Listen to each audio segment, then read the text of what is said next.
Michael Thompson caught up with Olivia Sullivan as they left the Heritage Art Gallery.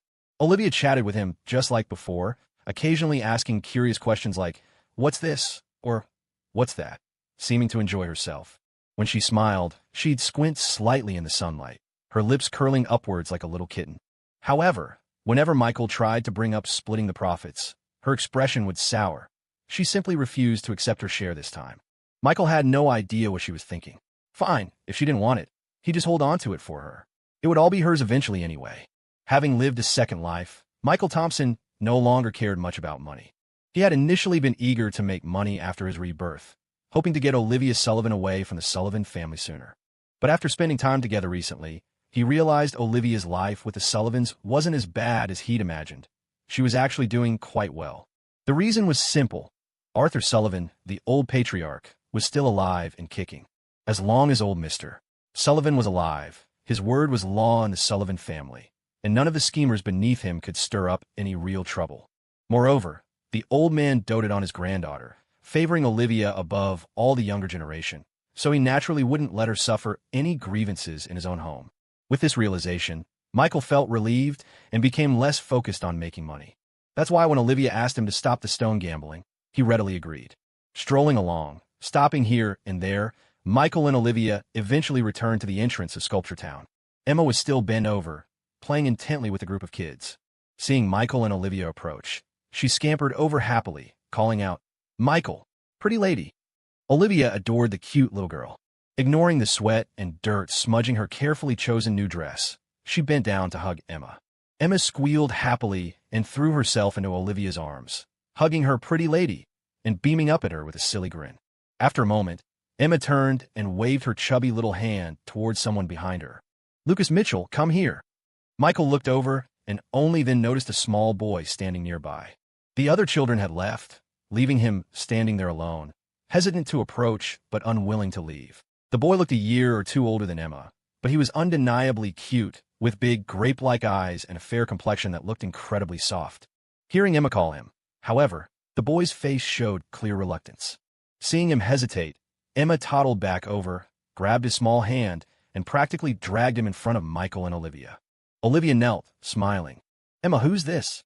Is he your friend?" Unexpectedly, Emma, still holding the boy's hand with one hand, cupped her own cheek with the other, squirming shyly. "Lucas Mitchell is my boyfriend," she announced in her tiny voice. Michael nearly choked on a laugh. Olivia was dumbstruck, pointing at Emma with her mouth open, utterly speechless for a moment before looking up helplessly at Michael. She'd never encountered anything like this and had no idea what to say. The little boy, deeply embarrassed, struggled to pull his hand free from Emma's grasp, lowering his head stubbornly. "I'm not." Emma playfully punched his arm with her little fist, trying to sound fierce. Smack! Another little punch. Or two. "No." Emma hit him again. "Are you now? If you say no again, I'll hit you more." The little boy looked incredibly wronged, tears welling in his eyes, but he stubbornly held them back. After a long moment, he finally nodded. "Yes. See? If you'd said that earlier, I wouldn't have hit you." Emma beamed happily and held out her hand to him. "Come on, hold hands." Michael said couples have to hold hands. Olivia shot Michael a glare that clearly asked, "What have you been teaching this child?" Michael spread his hands innocently. He didn't remember saying that specifically. Maybe he casually explained it once when they were watching TV and saw a couple holding hands. While they exchanged glances, the little boy, still looking resigned but obedient, took Emma's hand. Emma was thrilled and introduced him again to Michael and Olivia, her voice full of childish pride. "Michael, pretty lady, this is my boyfriend." The boy just lowered his head with a sigh. "Yes." On the way back, it was just Michael and Olivia walking along the path by Green River towards home. Emma, having seen her little friend again, had forgotten all about her pretty lady and wanted to stay in Sculpture Town to play with her Lucas Mitchell. She refused to go home with them.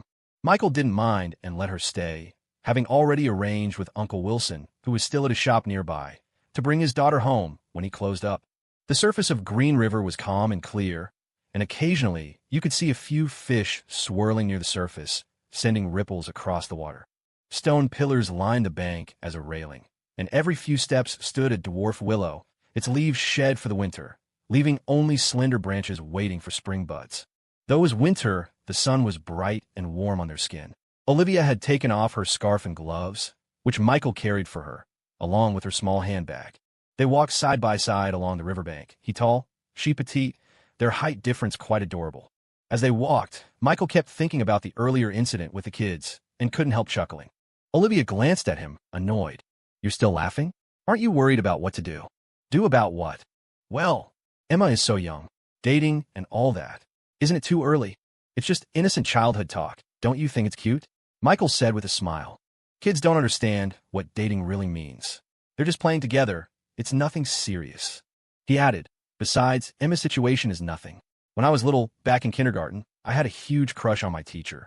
I thought she was so beautiful and gentle, and I decided I would definitely marry her when I grew up. Olivia didn't seem annoyed anymore, instead asking with interest, so what happened? Later, she got married. Her husband even rode his bicycle to the kindergarten gate to pick her up. I used to sneak over and let the air out of his tires.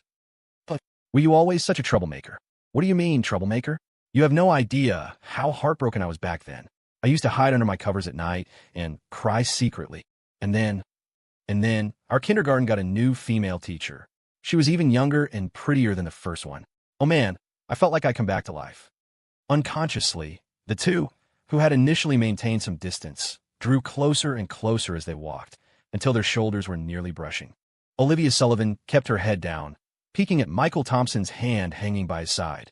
If they were dating, they'd hold hands walking together, right? She looked away, but her own small hand slowly crept closer, closer to his. When their pinky fingers brushed, Olivia felt her breath catch, her heart pounding in her ears. Michael seemed to notice something, stopping mid-sentence and turning to look at her. Why are you standing so close to me? Olivia's face flushed instantly, her expression freezing. Am I? Yeah, weren't you just standing over there? Michael pointed to the side. She held back for a long moment before forcing out, I'm cold. Oh, huddling for warmth, huh? Michael chuckled, referencing an old joke between them. He took the scarf he was holding and wrapped it around Olivia's neck. The sun sets fast in winter. It is getting a bit chilly now. Wear the scarf. Warmer. Olivia tilted her head up, staring blankly at Michael as he patiently tied the scarf for her. His eyes were lowered, his eyelashes long. His usual unseriousness faded, replaced by gentleness. That's how Olivia saw Michael in that moment, as if through a rose-tinted filter where everything about him was perfect. In reality, Michael wasn't trying to be gentle. He just felt he was casually helping her with the scarf. Perhaps some stirring emotion within Olivia made her interpret his careless actions differently. It wasn't until she heard Michael ask his question that she snapped back to reality, quickly lowering her head. Huh? Oh yes, much warmer. Michael shoved his hands into his pockets. Let's go then. Hurry home. Mom's making lamb stew today. Okay, Olivia murmured, her eyes fixed on his hands hidden in his pockets. Right. We're not dating, after all. When they got home and stepped into the yard, the aroma of meat hit them immediately. A wood-fired stove was set up in the yard, a large iron pot sitting on top, with a strong fire burning underneath. Michael's mouth started watering instantly. This was the only way to cook this meat. Stewing on a gas stove just wouldn't taste the same. And using a slow cooker was practically heresy. It had to be a big wood-fired stove, a big iron pot, simmered slowly over firewood for 5 or 6 hours. Only when the meat was fall-apart tender and the broth thickened into a rich gravy could you call it truly delicious. He hadn't eaten meat stewed on a wood-fired stove since starting college. Though he'd eaten all sorts of delicacies since then, he still missed this particular taste. Next to the stove was a small table holding seasonings, bowls, and chopsticks. It was a Thompson family custom. Any aunts or uncles tempted by the aroma would come into the yard, grab a bowl and chopsticks, and help themselves to a couple of pieces of meat. Even though the meat wasn't fully tender yet, eating it piping hot, pulled right from the pot, had its own special appeal. Often, by the time the dish officially made it to the table, a third of the lamb would already be gone. Michael walked over, picked up a bowl and chopsticks, and lifted the pot lid. Seeing the lamb soup bubbling before the liquid had fully reduced, he used the chopsticks to pick out 2 pieces of meat and ladled some broth. The broth was only really drinkable now. Once it reduced and thickened later, it would be too heavy, almost coating your mouth. Nearby, Margaret Thompson sat on a small stool, feeding firewood into the stove. Seeing Michael and Olivia return, she smiled welcomingly at Olivia before turning a stern face to her son. The meat isn't even ready yet. Aren't you worried about chewing it? Only thinking of yourself? Don't you know to serve the guest first? Hey, Mom, of course I know that. I was just getting a bowl for her first, Michael said, carrying the bowl over to Olivia. Here, have some soup first to warm up your stomach. Olivia looked at the bowl he offered, feeling a bit lost. She'd never experienced anything like this. In the Sullivan family, meals weren't eaten until all the dishes were properly arranged on the dining table and everyone was seated. Sneaking a few bites from the pot while the food was still cooking would definitely get you yelled at. But the Thompson family didn't have so many rules. Michael was very casual, and Margaret Thompson didn't seem to mind either, clearly used to it. After a moment's thought, Olivia accepted the bowl of lamb soup. Michael brought her a small bamboo stool. She looked at him, slightly bewildered. Michael realized, you're not used to eating in the yard, right? You can go inside. I'll stay out here and chat with my mom. He then went to get himself a bowl of soup, walked over to a stone bench nearby, didn't sit, but rather perched on the edge, squatting on it. Olivia hesitated, glancing towards the house. There was no one inside. It looked quite empty. She finally took the soup and sat obediently on the bamboo stool Michael had brought her. Sipping the warming lamb soup, she watched Michael laughing and chatting happily with Margaret Thompson. Michael mentioned something about Emma, and Margaret Thompson listened, letting out hearty, booming laughs. The mother and son had an easy, harmonious relationship, obvious to any observer. Olivia watched them, somewhat entranced, then silently lowered her head and continued sipping her soup. She and her own mother had never just sat and talked like that. That evening featured another lively family dinner. Afterward, Michael walked Olivia out. "Thank you for today," she said softly, walking on his left side. "Can I come again next time?" Michael laughed. "Well, you can't just plan on eating here every day. MMM. Olivia pressed her lips together, tentatively making a small arc with her fingers. "I can eat just a little bit." Her cautious, slightly anxious look was undeniably cute. How could anyone refuse? "Don't worry. The meal fee's already paid. $15,000, remember?" Michael teased, referring to the money Olivia had refused earlier that afternoon. "Just remember to top it up when the Sullivan family account runs out. This is a small operation we're running here. Can't afford to give credit." Olivia finally realized Michael was joking with her, feeling both annoyed and amused. As they talked, they reached the roadside. The Sullivan family car was already waiting there. Michael didn't cross, just stood on the side of the road and said to Olivia, "Okay, I'll see you off here. See you another day." "Okay." Olivia nodded and took a few steps toward the car. She stopped again, turned back to Michael, and asked, "Are you really not signing up for the holiday SAT prep class with me?" After saying this, as if afraid he'd misunderstand, she quickly added, "I mean, if two people sign up together, there's a discount." Listen to that, the great Miss Sullivan worrying about a small discount. Michael grinned, showing a row of white teeth, but his answer was firm. "No." Olivia could only stomp her foot discreetly before turning and getting into the car. Michael stood there, watching the car drive away, before finally turning and heading back toward his house. Olivia Sullivan got home pretty late. She carefully pushed open the front door, planning to head straight to her room. But just as she finished changing her shoes in the entryway and was about to walk down the hall to the stairs, she heard a cough coming from the first-floor living room. Cough, cough. Olivia Sullivan jumped slightly and froze, looking toward the living room. That's when she saw Arthur Sullivan sitting there, leaning on his cane. The TV was off, and a cup of tea sat on the coffee table. Olivia Sullivan mentally kicked herself. She walked over, forcing a sheepish smile. "Grandpa, you're still up? Getting old, you know. Wake up easily during the night." Arthur Sullivan smiled kindly and started to get up from the sofa. Olivia quickly went over to help him. Once he was standing steady, he patted his granddaughter's hand and asked, "Why are you back so late?" I went to a friend's house today." Olivia hesitated for a moment before answering honestly. Arthur Sullivan nodded. He didn't press the issue, instead saying, "Well, exams are just over. It's good to go out with friends and relax a bit. But young ladies should still try to be home earlier next time." "Grandpa, Uncle Wilson was with me." Arthur Sullivan chuckled. "Uncle Wilson has his own family, you know. His wife and kids are waiting for him to come home for dinner. Even though it's his job, we should still be considerate." "I understand, Grandpa." Olivia agreed obediently. The grandfather and granddaughter talked as they walked upstairs. When they reached the top of the stairs, Arthur Sullivan suddenly said, "Next time you go to Michael Thompson's house, take a small gift. We don't want people thinking our family lacks manners." Olivia's expression froze, and her face turned bright red. Arthur Sullivan turned back, looked at his granddaughter's stunned face, and chuckled. "Uncle Wilson called me when he got there. You didn't think I wouldn't know where you went today, did you?" Olivia felt extremely embarrassed and was speechless for a long moment. Finally, she lowered her head and mumbled, "I won't go next time." Arthur Sullivan looked puzzled.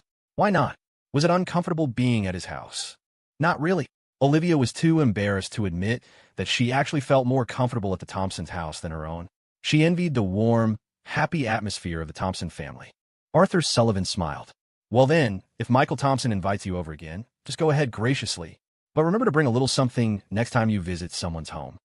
Olivia looked up in surprise. You don't object? Why would I object? Arthur Sullivan saw through his granddaughter's unspoken thoughts and shook his head, amused. Michael Thompson seems like a decent kid. Arthur Sullivan had a good impression of Michael Thompson.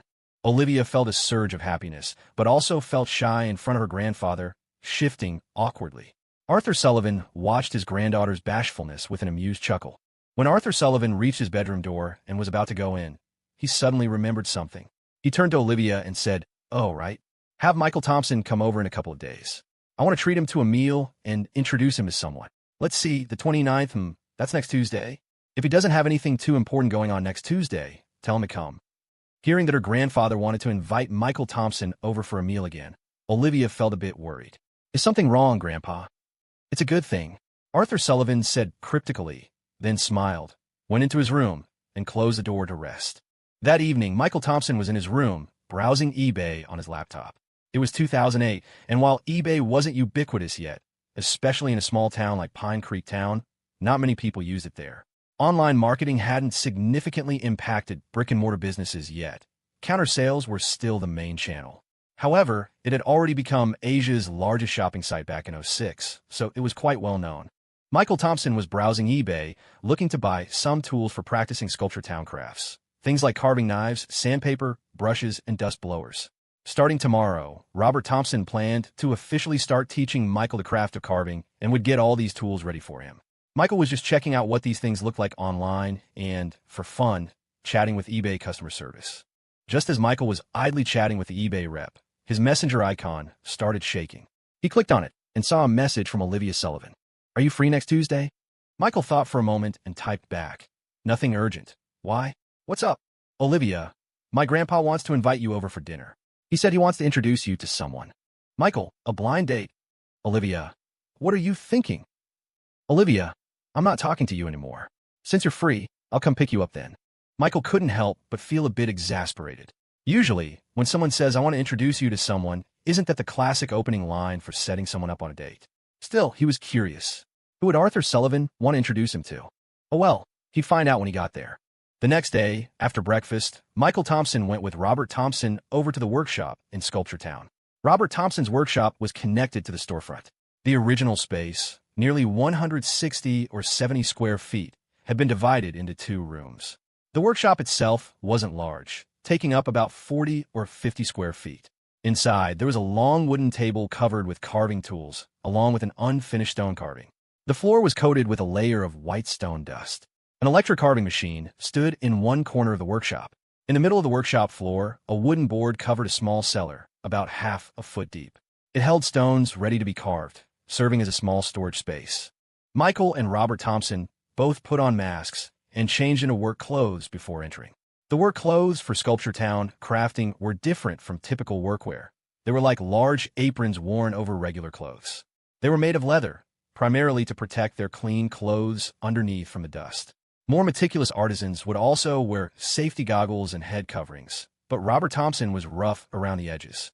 He hadn't even liked wearing a mask while working before his son repeatedly urged him to, so naturally, he hadn't prepared such detailed gear.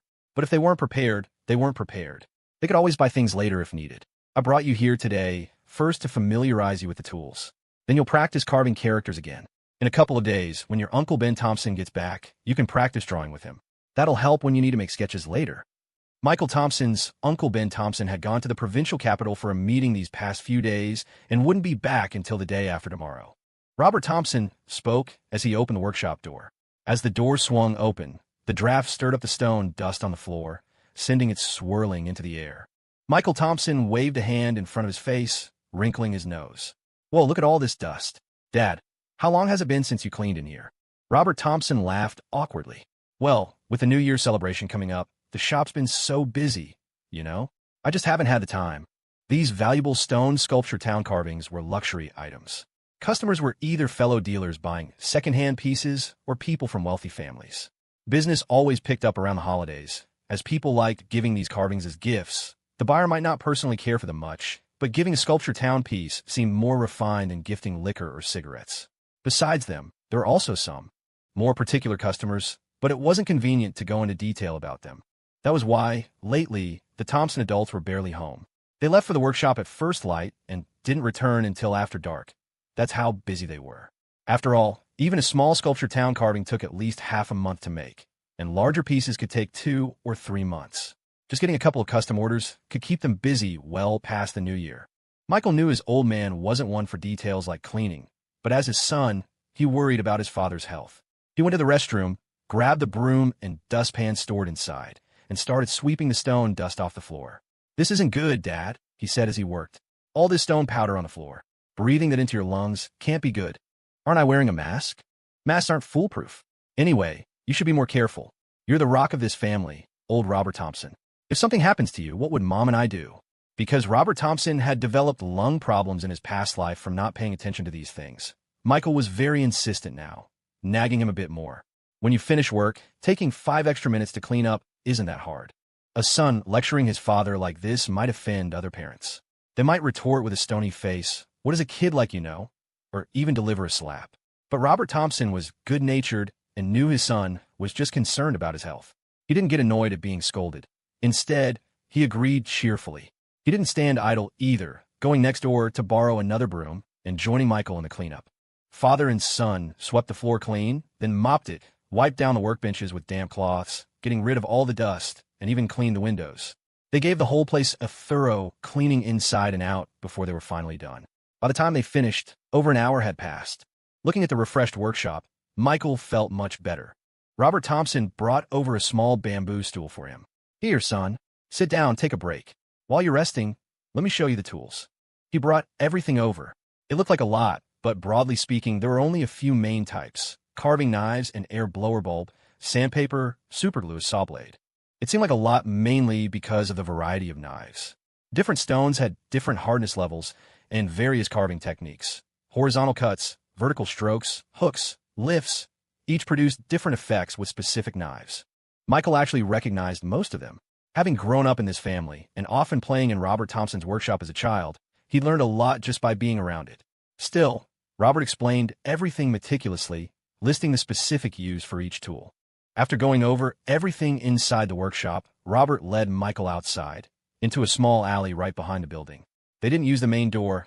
The workshop had a window about half a foot high that was easy to duck and climb through to get to the back. Very convenient. In the alley behind the workshop stood a small shed, sheltering a cutting machine that looked about 70% new. "This is the stone cutter.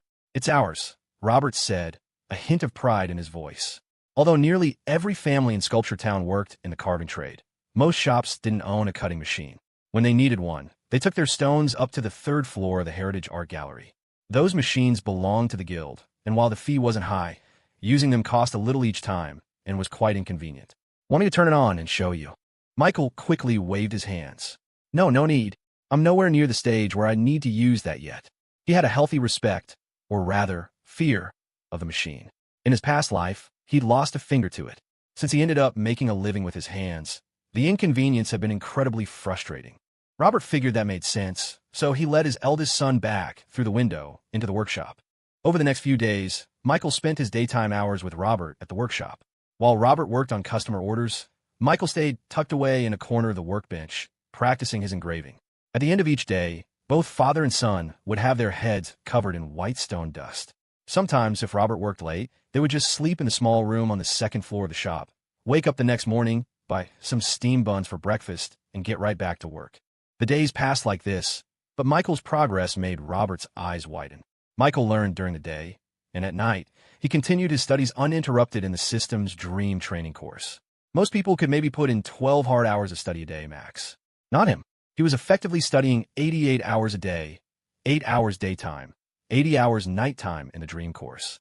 Combined with his natural talent and intense effort, his improvement was staggering, changing noticeably day by day. Seeing this, Robert was simply stunned. My eldest son is a genius." Robert was both overjoyed and worried. He was thrilled, of course, by his son's extraordinary talent for carving, but he worried that he wasn't capable of properly shaping this uncut gem. Truthfully, When it came to stone carving, Robert knew he wasn't as skilled as his two brothers. He'd been doing this craft for 20 years and still hadn't earned his provincial master craftsman certificate. Plus, being a rather honest and reserved man, he had no experience mentoring anyone. If such a talented son was left in his hands, wouldn't his potential be wasted? He mulled it over and decided this wouldn't do. He needed to find another master for the boy. Who should it be? The best options were his own two brothers. Michael was their nephew, and they had always treated each family's children as their own. If Michael learned from his uncles, he surely wouldn't be mistreated, and there wouldn't be any issue of a master holding back techniques. The absolute best choice would be Uncle Ben Thompson. He was, after all, a national-level master of arts and crafts, renowned for his work in landscapes, flowers, and birds. His pieces had won awards in national competitions and even been featured in magazines. However, Uncle Ben rarely carved himself anymore. Nowadays, he was more of a businessman than a craftsman. He was also incredibly busy, constantly traveling all over the country. Robert felt awkward about suddenly pushing his son onto him under these circumstances. After thinking it through, he decided to approach his fourth younger brother, Benjamin Thompson. At noon, Michael Thompson and Robert Thompson were eating lunch in their shop. Margaret Thompson had prepared it earlier. The barbecue rib and vegetable soup in the thermos was still warm, but the rest of the food had cooled down and needed to be heated up in the microwave at the diner next door. While they were eating, Robert Thompson spoke to Michael, who was wolfing down his rice. "Son, this afternoon, go over to your uncle's shop." "Okay, but why?" Michael didn't think much of it, asking casually as he picked up some vegetables. "I plan to send you over to your uncle's place. From now on, you'll learn from him." Robert Thompson revealed his plan. Caught off guard by the news, Michael choked and coughed, covering his mouth just in time to stop rice from spraying out. After managing to wash the food down with some soup, he asked, puzzled, "Dad, why send me to Uncle Ben Thompson all of a sudden? Can't I just keep learning from you?" Michael wasn't actually too concerned about how well Robert taught, as he mostly learned through the training sessions in his system's Dreamscape. While his system couldn't grant him superpowers or make him rich overnight, it was exceptionally competent as a learning tool. If it could be marketed, Step Up King wouldn't stand a chance. But Michael couldn't tell his dad about this, and naturally, Robert wanted to find a better teacher for Michael. Initially, Robert had thought Michael's interest was just a fleeting holiday whim, expecting him to tire of it after a couple of days. But seeing Michael spend entire days in the shop with him without his enthusiasm waning in the slightest, Robert realized he genuinely loved the craft, coupled with his exceptional talent. How could Robert not consider other options? He wouldn't feel comfortable entrusting Michael to just anyone, but he had absolute confidence in his own brother. Robert wasn't a man of many words. Though his mind was full of thoughts, he couldn't express them easily to his son. He simply said gruffly, "Your Uncle Ben Thompson is better at teaching apprentices than I am. I'll feel better if you learn from him. Okay, eat up. I'll take you over after lunch." Seeing his father had made up his mind, Michael didn't argue further and continued eating quietly. After finishing, Robert cleared away the lunch containers, and father and son left their shop to head over to Uncle Ben Thompson's place. Robert's shop was in the innermost row of Sculpture Town, while Uncle Ben Thompson's was the second shop on the right near the entrance. The distance wasn't great. Although Sculpture Town had town in its name, it was about the size of a typical residential neighborhood. It only took a few minutes to walk there. As Michael arrived at his Uncle Ben Thompson's shop in trance, a girl was polishing several stone seals. She looked about 18 or 19, her hair tied back neatly in a ponytail for work. She had delicate features, though a red birthmark on her forehead was partially hidden by her slanted bangs, still faintly visible. She sat on a stool in front of a large basin half filled with water. A slanted board rested in the basin, and the greenstone seals were placed on it as she carefully polished them with sandpaper. Michael didn't know her name, but seeing her setup, he figured she must be Uncle Ben Thompson's apprentice. The girl noticed him approaching and looked up, seeing Robert and his son. She grinned. "Uncle Robert, you're here." "Yeah," Robert nodded, then whispered to Michael, "This is your aunt's niece, Lily Thompson. She's 2 years older than you. Learning from your uncle now." Michael understood immediately and greeted her, "Hi, cousin." Lily Thompson smiled. "Is this the young master?" Michael chuckled and waved his hands dismissively. "Nobody really says that anymore. Besides, our families are close relatives. You can call me cousin, or just use my name or nickname. That's fine." Lily Thompson laughed openly. "All right, then you can just call me by my name too." Michael shook his head. "That wouldn't be right. I'm calling you cousin now, but in a little while, I might have to call you senior apprentice." After they chatted for a moment, Robert asked, "Is Ben in the shop?" "Uncle Ben's inside. Go on in. I'll get you some tea, Lily Thompson said, standing up and wiping her wet hands on her clothes under her leatherwork apron without a second thought. The apron couldn't absorb water. Robert smiled and waved her off. No need. You carry on with your work.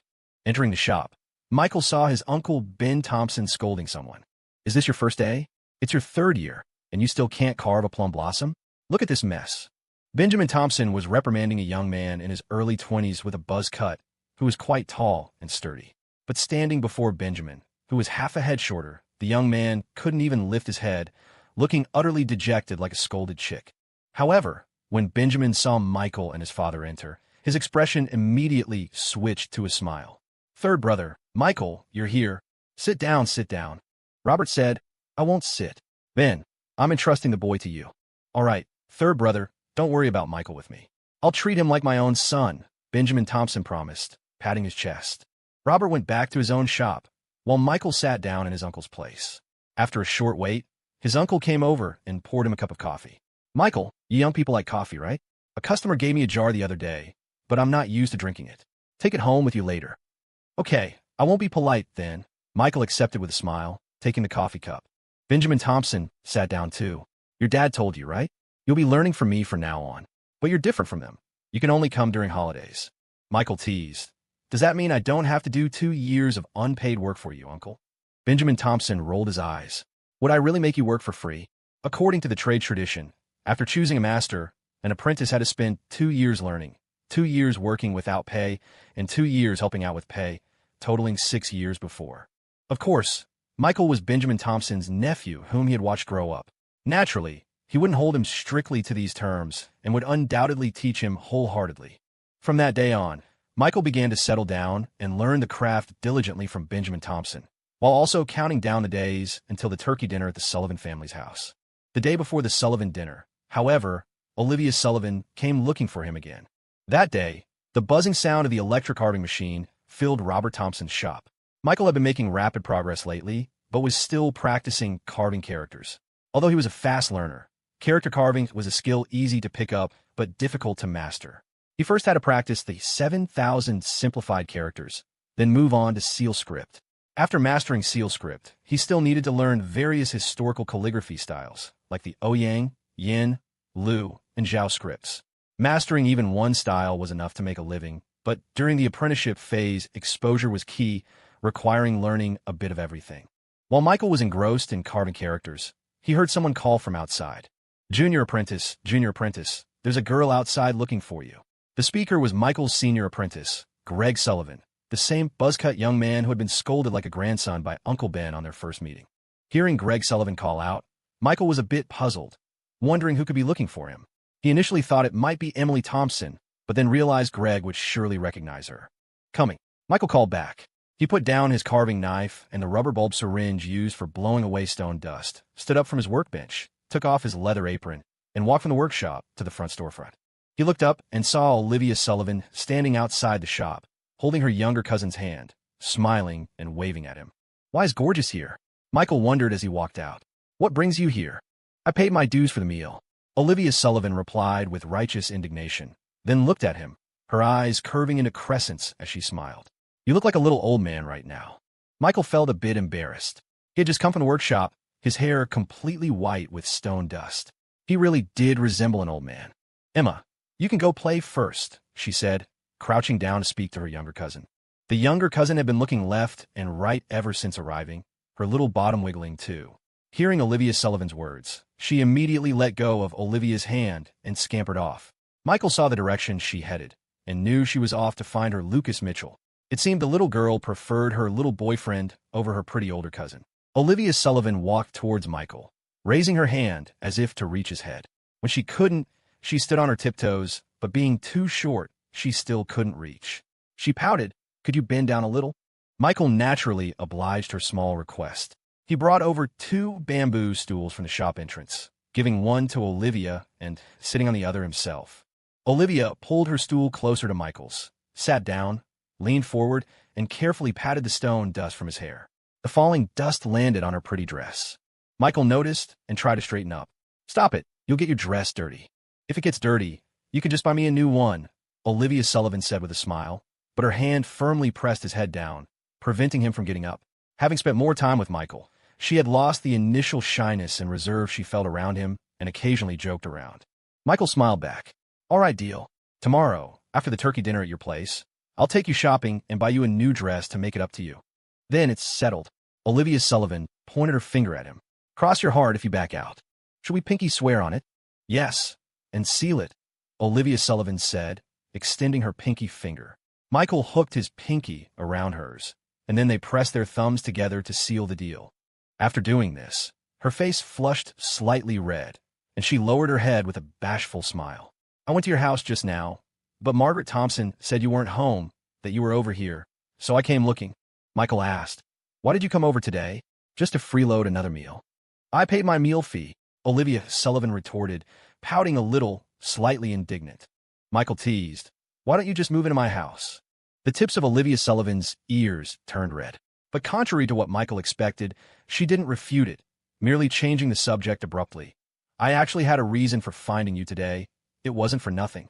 Michael was slightly taken aback by her abrupt topic change, thinking, Gorgeous's reaction. Could it be she already likes me? I knew she had a crush on me in high school. He suddenly felt overjoyed.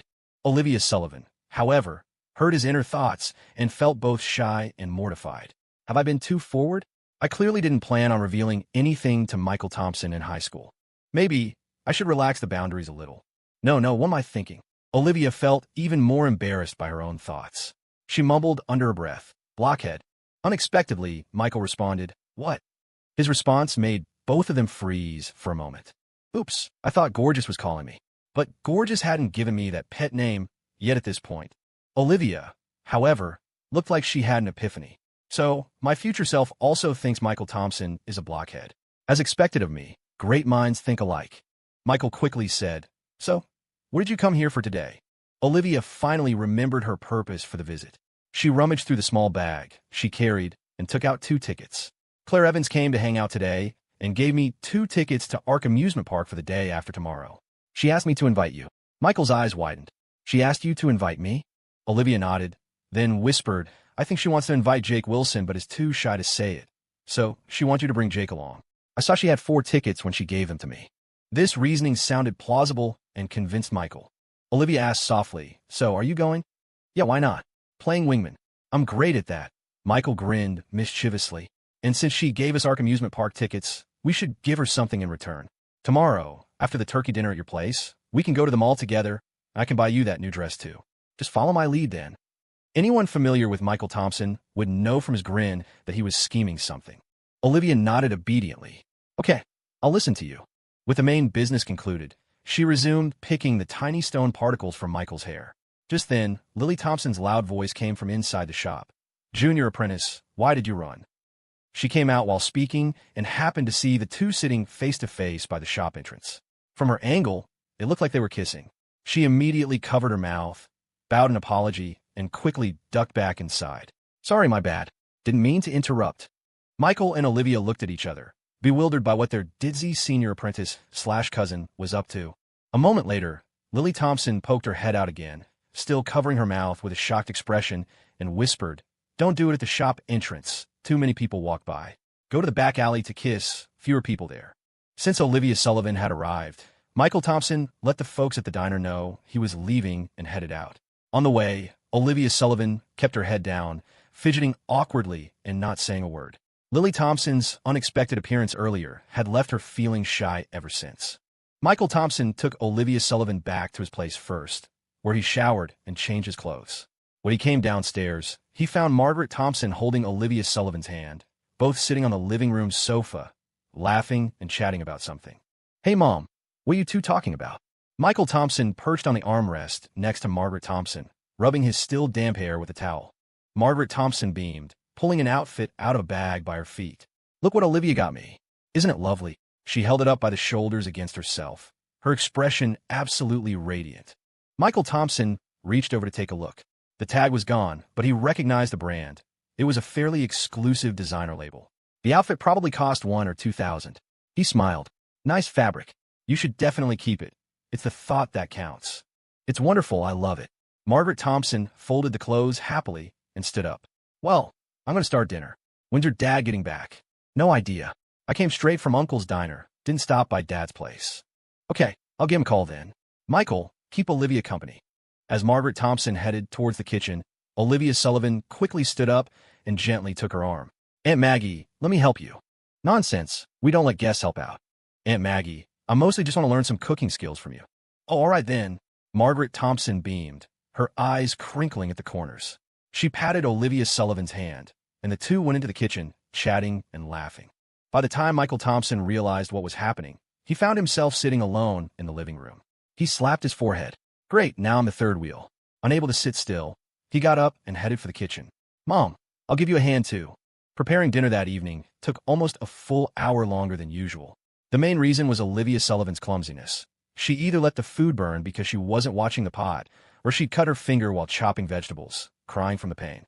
Finally, Michael Thompson couldn't take it anymore and got a small stool, telling her to just sit near the kitchen entrance and watch. Olivia Sullivan sat by the kitchen doorway, staring blankly at the bandage on her index finger, feeling a little dejected.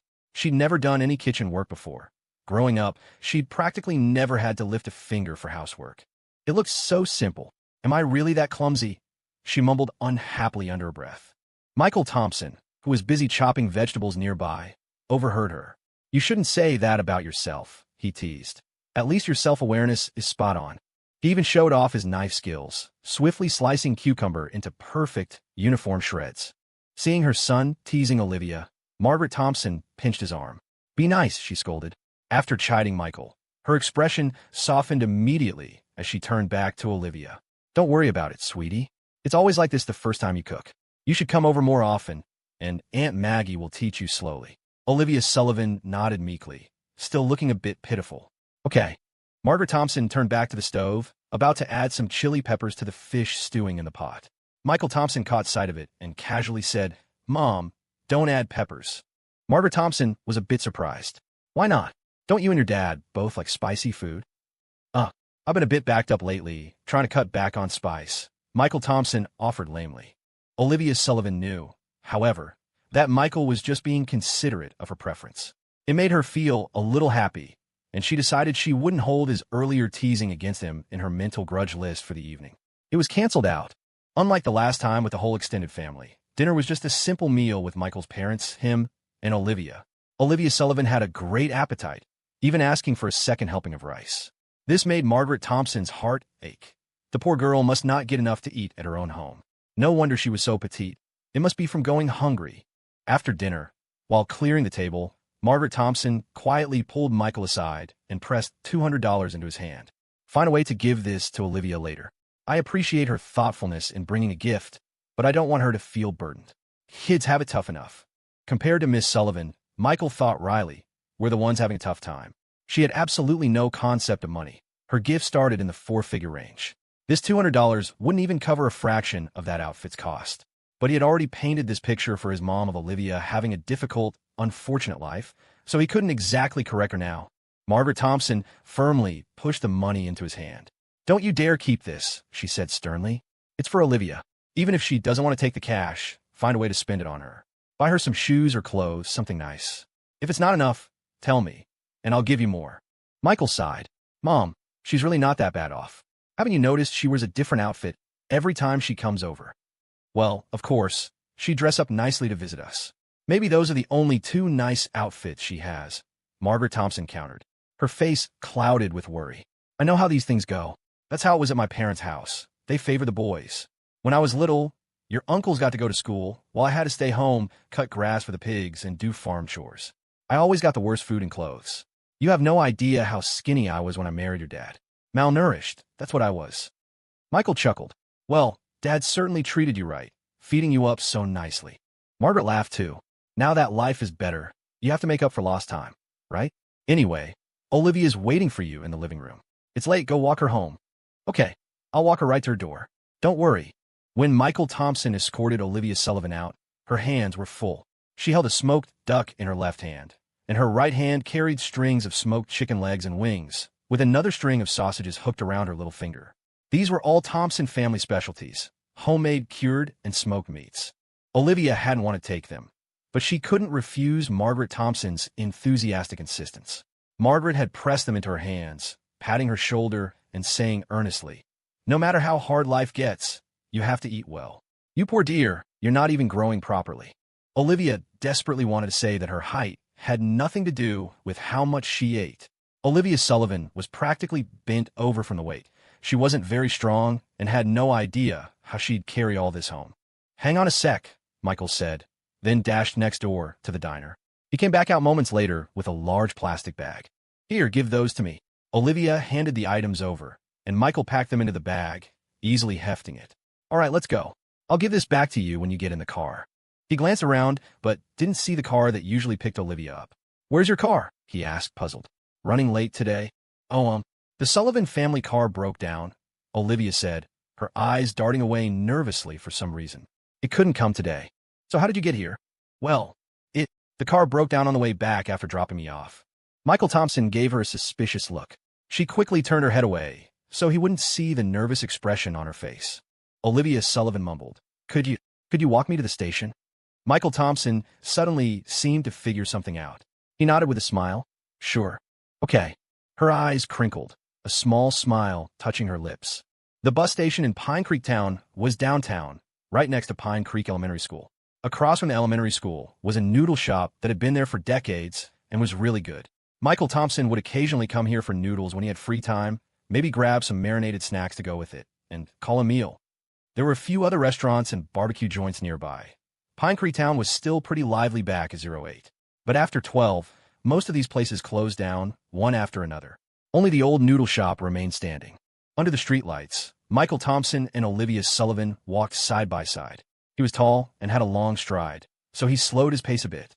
Olivia Sullivan walked with her hands behind her back, head down, kicking pebbles on the ground like a little kid. The bustling sounds from a nearby shop caught her attention. She turned her head to look, smiling as she said, "Wow, this little town is so busy." That's because Pine Creek Town is big on stone carving. Lots of people come from out of town to learn, mostly from Southern California, Michael Thompson explained with a slight smile. The area across from Sculpture Town really comes alive at night, though. It's winter now, but wait till summer. If you come back then, I'll take you for a walk along Green River. The whole stretch of food stalls goes almost all the way to my doorstep. It gets really lively. Olivia Sullivan said shyly, "Hope I come back next summer." Michael Thompson gave her a puzzled look. "Why? Planning on not being around next summer?" That's not what I meant." Olivia Sullivan's face flushed red. She balled her little fists, pretending she was going to hit him. But when her pink fists landed on Michael Thompson, they were feather-light. Michael Thompson just looked at her. She blushed and mumbled, "Take that. She's really cute." Just as they were talking, Olivia Sullivan's phone rang. She pulled it out, and her expression instantly turned panicked. She stammered to Michael Thompson, teach that thing. It's pretty cold out, you should head back." She reached for the bag Michael Thompson was holding. Michael Thompson dodged her hand. "It's fine, I'm dressed warm. This stuff is heavy. Let me see you off first." "No, really, it's too much trouble. I can wait for the car myself." "Come on, Olivia, don't be like that. Just get it back quickly." "Nope. Drunk people cause trouble around here sometimes. I don't feel comfortable leaving you here alone to wait." Michael Thompson held the bag high above his head. Olivia Sullivan jumped and reached, trying to grab it off him, but she couldn't reach. She felt both annoyed and anxious. While they were messing around, a car drove up nearby and stopped, honking twice, beep beep. The moment Olivia Sullivan saw the car, she covered her face in embarrassment and crouched down, groaning in frustration. "Ugh." Michael Thompson pointed at the car, then asked the crouching Olivia Sullivan, "That's your family's car, right? Didn't you say your car broke down? So little Olivia tells fibs too, huh? Bad girl." I didn't lie." Olivia Sullivan stood up, her face as red as an apple, still trying stubbornly to argue. "We have more than one car." Subtle way to brag. "I'm impressed," Michael Thompson said, looking infuriatingly smug. Then he added, "But isn't this the car that usually takes you to and from school? I even recognize the license plate." Olivia Sullivan's eyes darted around nervously. Well, the car that dropped me off was the other one." Michael Thompson nodded. "Okay then, I guess I'll go ask the neighbors later what car was parked in front of their house this afternoon." Olivia Sullivan quickly grabbed Michael Thompson's sleeve, anxious and annoyed. "Don't bother them over something so small. That's not nice.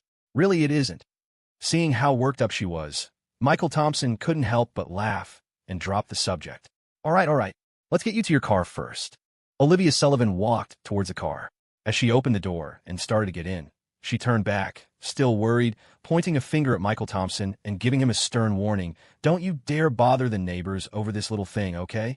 She tried hard to look serious, but with her cute, childlike face, she only managed to look adorably fierce. Okay, I got it. Michael Thompson nudged her into the car, handed her the bag of smoked meat, and leaned against the car door, not closing it right away. Olivia Sullivan asked a little shyly, Is there something else you wanted to say to me? Actually, there's one thing. Michael Thompson bent down, brightened his phone screen, and held it in front of Olivia Sullivan. The last bus to the city runs at 7:30. Next time you lie, try to come up with a better excuse, my little Olivia. Olivia Sullivan stared at the phone displaying 8:01 p.m., her mouth slightly open, looking stunned. She'd never taken the bus. She really hadn't known. Seeing her frozen look, Michael Thompson smiled and waved. Well, see you tomorrow. The car door closed softly, and the car slowly drove away, leaving Pine Creek Town. Olivia Sullivan barely remembered the drive home. Her head felt fuzzy. Back in her room, decorated like a princess's chamber, she changed into her pajamas and lay on her bed, hugging her teddy bear and staring blankly at the ceiling. Her cheeks were flushed, and she felt warm all over. Michael Thompson, he definitely figured something out. Ugh, that was so embarrassing. She curled into a ball on the bed, burying her face in the teddy bear and making muffled sounds, fidgeting restlessly. After a long while, Olivia Sullivan finally lifted her head, resting her chin on the teddy bear's head. Her cheeks felt even hotter as she mumbled to herself. But when he said, my little Olivia, was that his answer? He said, shoot, I almost smiled. Olivia Sullivan slapped her cheeks hard twice, a sharp smack sound, then took a few deep breaths to calm down. She rolled over, staring at the ceiling again, her brow furrowed slightly. She muttered, a little frustrated, but I didn't hear his thoughts at all. A definite answer would have been more reassuring. But back then, just hearing my little Olivia had made her body feel like it had been zapped by electricity, and her mind went completely blank. She had totally missed whatever Michael Thompson was thinking. It was incredibly frustrating. Olivia Sullivan was destined for a sleepless night. Meanwhile, Michael Thompson wasn't asleep either. He was huddled under his covers, calling Jake Wilson. As soon as the call connected, he blurted out, Dude, I think I'm about to win over the prettiest girl in our class. Jake Wilson sounded completely confused. Huh, is the prettiest girl in the art studio program good-looking? Michael Thompson and Jake Wilson's conversation was a case of talking completely past each other. Michael Thompson himself paused, speechless for a moment. What are you talking about? The prettiest girl in the art studio program? How long was I even in that class after transferring before break? I'm talking about Olivia Sullivan. Jake Wilson was even more baffled. The phone line went silent for a long moment. Olivia Sullivan, hasn't she always liked you? So, it wasn't that you didn't like her before, you just hadn't noticed at all? After a while, Jake Wilson finally mumbled, Michael, didn't you like Song Jingjing's type from the class next door? What? Who's Song Jingjing? Michael Thompson was stunned for a bit, unable to recall the name. Song Jingjing? Who's that? Michael, during Honors Class A's gym class not long ago, you pulled me over to the window to watch her. Are you pretending you don't know her now? Jake Wilson's blunt reminder finally dredged something up from the depths of Michael Thompson's memory. He recalled that back in high school, there was indeed a girl in the class next door who, while not stunningly beautiful, had an absolutely killer figure. When she wore a short-sleeved shirt in the summer, it seemed to hang slightly away from her tiny, slim waist. Michael Thompson liked girls with good figures, and like any teenage boy, he'd had his share of fantasies back then. But ultimately, he'd forgotten about her almost immediately. Since coming back, he only had eyes for Olivia Sullivan.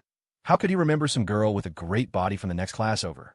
It was only Jake Wilson's comment that made him vaguely recall someone like that might have existed. But what did she look like exactly? What was her name? Sorry, he really couldn't remember. On the other end of the line, Jake Wilson said wonderingly, I thought you weren't interested in someone like Olivia Sullivan at all. Fatty, what kind of attitude is that? Michael Thompson rebuked sharply, startling Jake Wilson. How can you judge people by their looks? By their figure? We need to discover their inner beauty, understand? Inner beauty. Jake Wilson was speechless. Olivia Sullivan was the acknowledged beauty of Oakwood High, and you need to discover her inner beauty? So you get to say whatever sounds good, and I end up being the bad guy. Dude, watch your mouth. Michael Thompson then asked, By the way, are you free tomorrow? I'm helping at the store every day. So you're just loafing around? No, how is minding the store? All right, come out tomorrow. Meet me at the entrance of Ark Amusement Park at 10 in the morning. Michael Thompson didn't stand on ceremony with Jake Wilson, adding after his instruction, "Hanging up now. Shallow person. TCH. Beep beep." In the Wilson family home, Jake Wilson stood in his room, holding his phone and listening to the dial tone, speechless for a good while. "Taking a jab at me right before hanging up.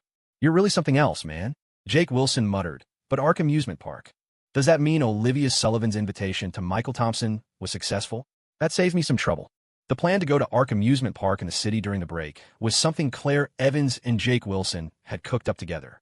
They had even paid for the tickets, aiming to set Michael Thompson up with Olivia Sullivan. Originally, when Claire Evans nudged Olivia Sullivan to invite Michael Thompson herself, Jake Wilson had been hesitant, worried about how embarrassed Olivia would be if Michael rejected her outright. He had already prepared himself to step in and persuade Michael if Olivia failed. He hadn't expected Michael Thompson to agree directly, and judging by Michael's tone, things between them might actually be happening. "I need to tell Tomboy the good news." The thought spurred Jake Wilson into action. He quickly grabbed his phone again and called Claire Evans. "Hey, Tomboy." "No, I'm not insulting you. I have good news." "Hey, why are you yelling at me?" The next day, Michael Thompson cleaned himself up nicely, looking sharp in front of the mirror. "Yeah, looking good," he nodded in satisfaction, just as he heard Uncle Ben Thompson calling from downstairs. "Michael, are you ready?" "Coming right down." Michael Thompson yelled back, then grabbed a suit bag hanging on a nearby chair and went downstairs. Today, Uncle Ben Thompson had to go into the city anyway to collect end-of-year payments from the clothing wholesale market, so he was giving Michael Thompson a ride. Once they were in the car, Uncle Ben Thompson asked with a smile, "Dressed so sharp? Got a date with a girl?" Michael Thompson puffed up his chest. "Of course. With your nephew looking like this, what girl wouldn't fall for me? I'll take a stroll, and by the time I get home, I'll have brought back a dozen potential nieces-in-law for you to help me choose from." Uncle Ben Thompson roared with laughter. "All right, don't get carried away. You bring back a dozen? Look at your dad. Hasn't Margaret Thompson had him wrapped around her finger his whole life? I bet you'll be afraid of your wife, too, someday." Michael Thompson wasn't happy. "Uncle, that's the pot calling the kettle black. You're talking about Dad? What about that time Aunt found out about your stock market adventures? That night, I was sleeping in my room and I heard." Uncle Ben Thompson's face flushed red. He reached out and ruffled his nephew's hair, laughing as he scolded. "Get out of here! Get out of here! Whose fault was that anyway? You have the nerve to bring that up? I spoiled you for nothing all these years. I didn't cause you any trouble. I saved you. Haven't you seen the news lately? How many people have jumped off buildings because of the stock market? They probably have to queue up for the rooftop. If you hadn't pulled out in time, you'd have had to take a number, which might have been okay. Actually, you probably wouldn't have gotten your turn until after the new year. So at least you could have celebrated that. You little rascal. Anyway, that's a separate issue. And I have to say it again, I'm not afraid of my wife. I cherish my wife. Right, we Thompson men all cherish our wives. It's called family honor." The uncle and nephew chatted and laughed, and the hour-plus drive passed quickly. Finally, the car stopped in front of Ark Amusement Park in the city. Before Michael got out, Uncle Ben Thompson insisted on stuffing $1,000 into his hand, telling him to treat the young lady to something nice. He must have heard Margaret Thompson's rumors and thought the girl Michael was meeting was in dire straits. Michael Thompson didn't act coy. He grinned, took the money, said goodbye to his uncle, and got out of the car. When Michael Thompson reached the entrance of Ark Amusement Park, he saw Olivia Sullivan already standing there, on her tiptoes, looking around anxiously. Seemingly unable to spot the person she was waiting for, she lowered her head again, looking a little dejected as she kicked at the pebbles near her feet. He glanced at his watch. There was still 15 minutes before their agreed meeting time. Michael Thompson had also arrived early, but he hadn't expected Olivia Sullivan to be even earlier. Seeing her little face flushed red from the cold and the way she was sniffling, he wondered how long she had been waiting. "Hey, Olivia," Michael Thompson called out, walking towards her. Hearing his voice, Olivia Sullivan looked up, her expression shifting from surprise to pure happiness as she reached a hand out towards him. Michael Thompson walked toward Olivia Sullivan, hands stuffed in the pockets of his down jacket. He glanced at her. "Aren't you cold?" Olivia Sullivan shook her head. "Well, I am." He nudged Olivia Sullivan's arm with his shoulder, urging her, "Come on, let's go grab something hot to drink, warm ourselves up." Olivia Sullivan followed him, a little dazed. Soon, they arrived at a smoothie shop not far from the entrance to Ark Amusement Park. Michael Thompson ordered 2 bubble teas, and they sat facing each other inside. It wasn't even 8 in the morning yet, and the smoothie shop was empty except for them. They happened to pick a spot near the heater, basking in the warm air. As the warm air blew over her, Olivia Sullivan started to feel better. She carefully cupped the smoothie cup with both hands, feeling the warmth seep into her palms. She took a small sip, a warm sensation spreading down her throat and into her stomach, quickly warming her up. Across from her, Michael Thompson had one arm draped over the back of his chair, holding his smoothie in the other hand. He wasn't drinking it, just chewing on the straw and watching Olivia Sullivan. He hadn't really wanted a smoothie anyway. Seriously, waiting outside for so long in this cold? Isn't that dumb? She could have just waited inside any shop. Michael Thompson's thoughts echoed in Olivia Sullivan's mind. Her cheeks puffed out like a hamster's. She always has bad cramps when she gets her period. What if she catches a cold? I should get her something hot to drink, but unfortunately, there's only this smoothie place nearby. This stuff gives me an upset stomach. So he was worried about me? Olivia Sullivan lowered her head, feeling a little happy, her small ponytail practically perking up. She looked up and asked Michael Thompson, "Why did we come so early? Aren't we meeting Claire Evans and the others at 10? The two of them had agreed to meet at 8, but their meeting time with Jake Wilson and Claire Evans was 10 a.m. Michael Thompson casually put down his smoothie and replied, "You forgot. We're not just here to hang out today."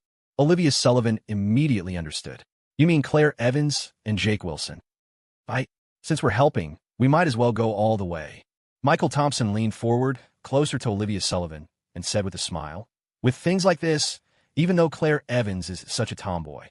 Olivia Sullivan pouted, defending her best friend. "Don't talk about Claire Evans like that." All right, Ms. Evans then. Even though she's outgoing and takes initiative, she even got the Ark amusement park tickets for today. It's still better for the guy to make the first move in these situations. But Jake's shy. Counting on him to make something happen is probably a long shot." Michael Thompson smacked his lips a couple of times and continued, "So we need to give him a push." Olivia Sullivan's curiosity was piqued. She leaned in closer too. "Ow, just follow my lead later. First, let's grab a cab to the mall." Michael Thompson already had a plan, speaking with confidence.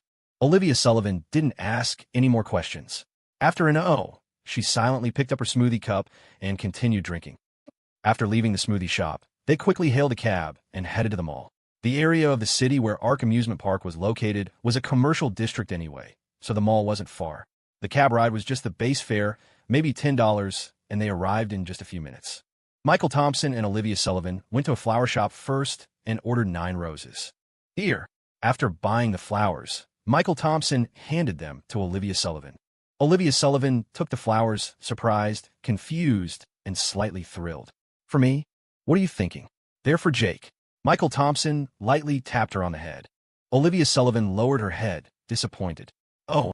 As Michael Thompson led her onward, he said, "I originally wanted to order 99 roses, but then I thought we're just high school students. We definitely don't have that kind of money. If Jake suddenly whipped out 99 roses, Claire Evans would definitely get suspicious. Ms. Evans is smart after all." Olivia Sullivan looked down at the wrapped flowers in her hands and mumbled, "Claire Evans doesn't like this stuff." Michael Thompson scoffed. "That's just what they say. No girl dislikes surprises and romantic gestures. Even if she says, 'Why did you waste money on this?' I don't even like it. Her eyes and her heart are saying she loves it. That's how I managed to win." Ahem. He suddenly coughed twice, too embarrassed to continue. Beside him, Olivia Sullivan seemed to understand something. She pressed her lips together and lowered her head, blushing slightly. Michael Thompson pointed to a nearby store, changing the subject. "Let's go check that place out." They walked around the mall for a bit. It didn't take long, maybe half an hour or so. After all, Michael Thompson already knew what he wanted to buy, and he was familiar with them all. He knew where the stores were and went straight to them. They bought quite a few things, but nothing too expensive. Balloons, small candle-shaped lights, a light-up sign, a piece of red cloth to serve as a red carpet, and some other miscellaneous decorations. The most expensive item was a necklace for $200. For the sake of his buddy's love life and the drama, Michael Thompson really spared no expense. How touched would Jake Wilson be if he knew? "Best bro in China. That's me, Michael Thompson." Once they had everything, Michael Thompson remembered something and slapped his forehead. "Do you have any pictures of Claire Evans?" Olivia Sullivan took out her phone and scrolled through it. "I do, but they're all photos of me and Claire Evans together. None of just her. There's an ID photo.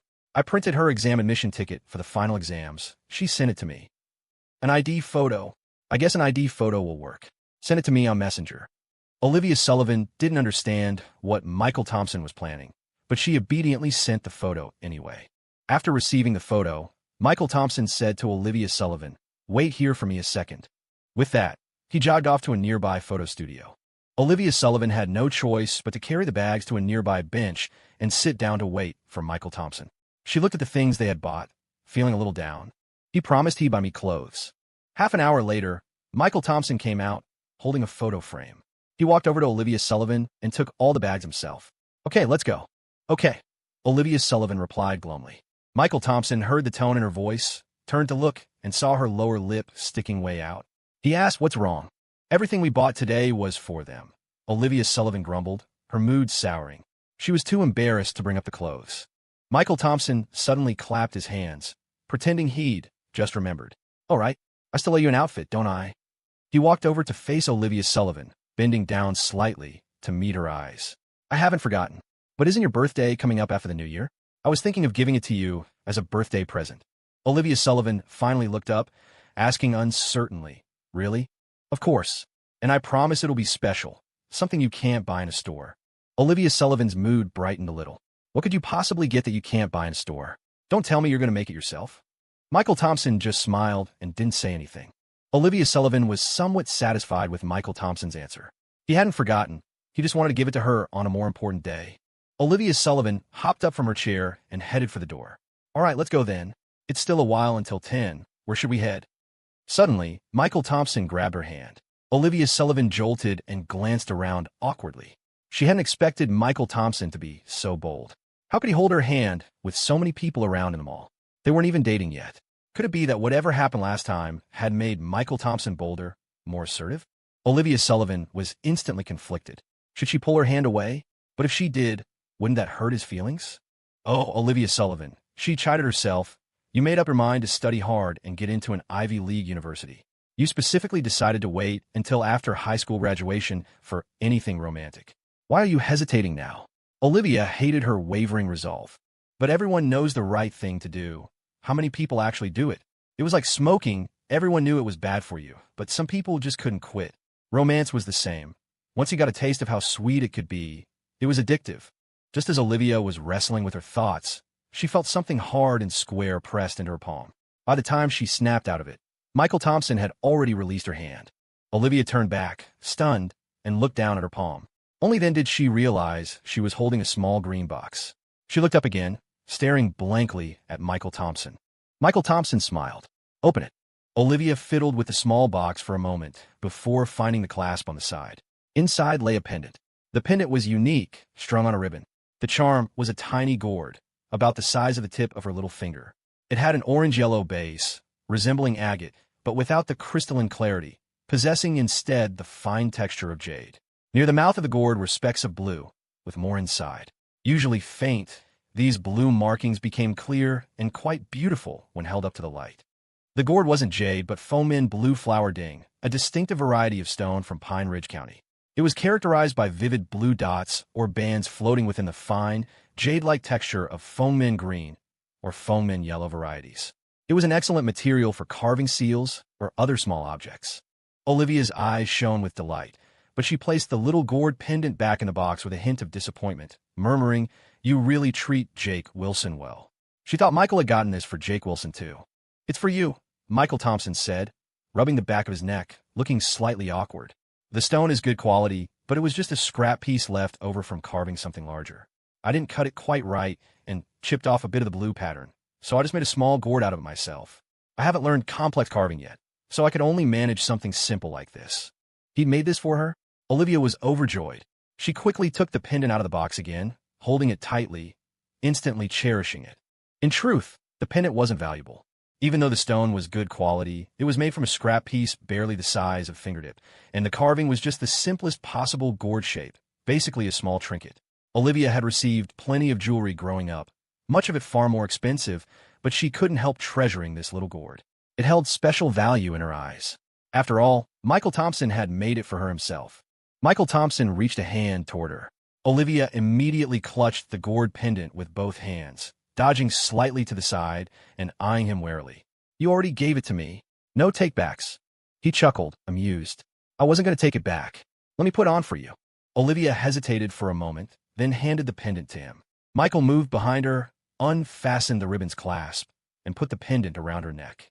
As he fastened it, he said, "Actually, I was planning to give this to you tonight before we headed home." Olivia, feeling happy now, asked, "So why give it to me now?" "I pictured how beautiful my lovely Olivia would look wearing the pendant," Michael Thompson said seriously, "and realized if I waited until tonight, I wouldn't get to see it on you, right? Put it on now, and I can admire it all day." Olivia gently pinched his side and mumbled playfully, "You smooth talker."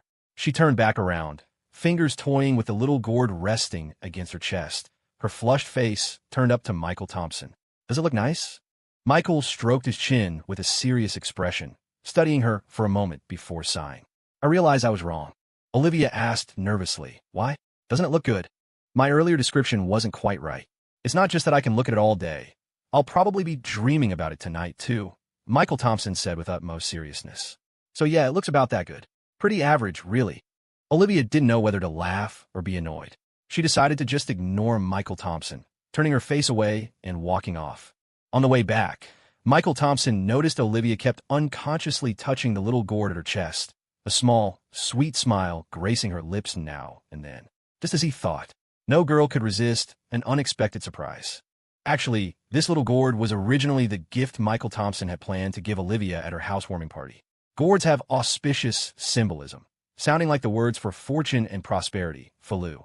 They also signify longevity and represent family honor, making them very suitable gifts. However, the gift itself was rather humble.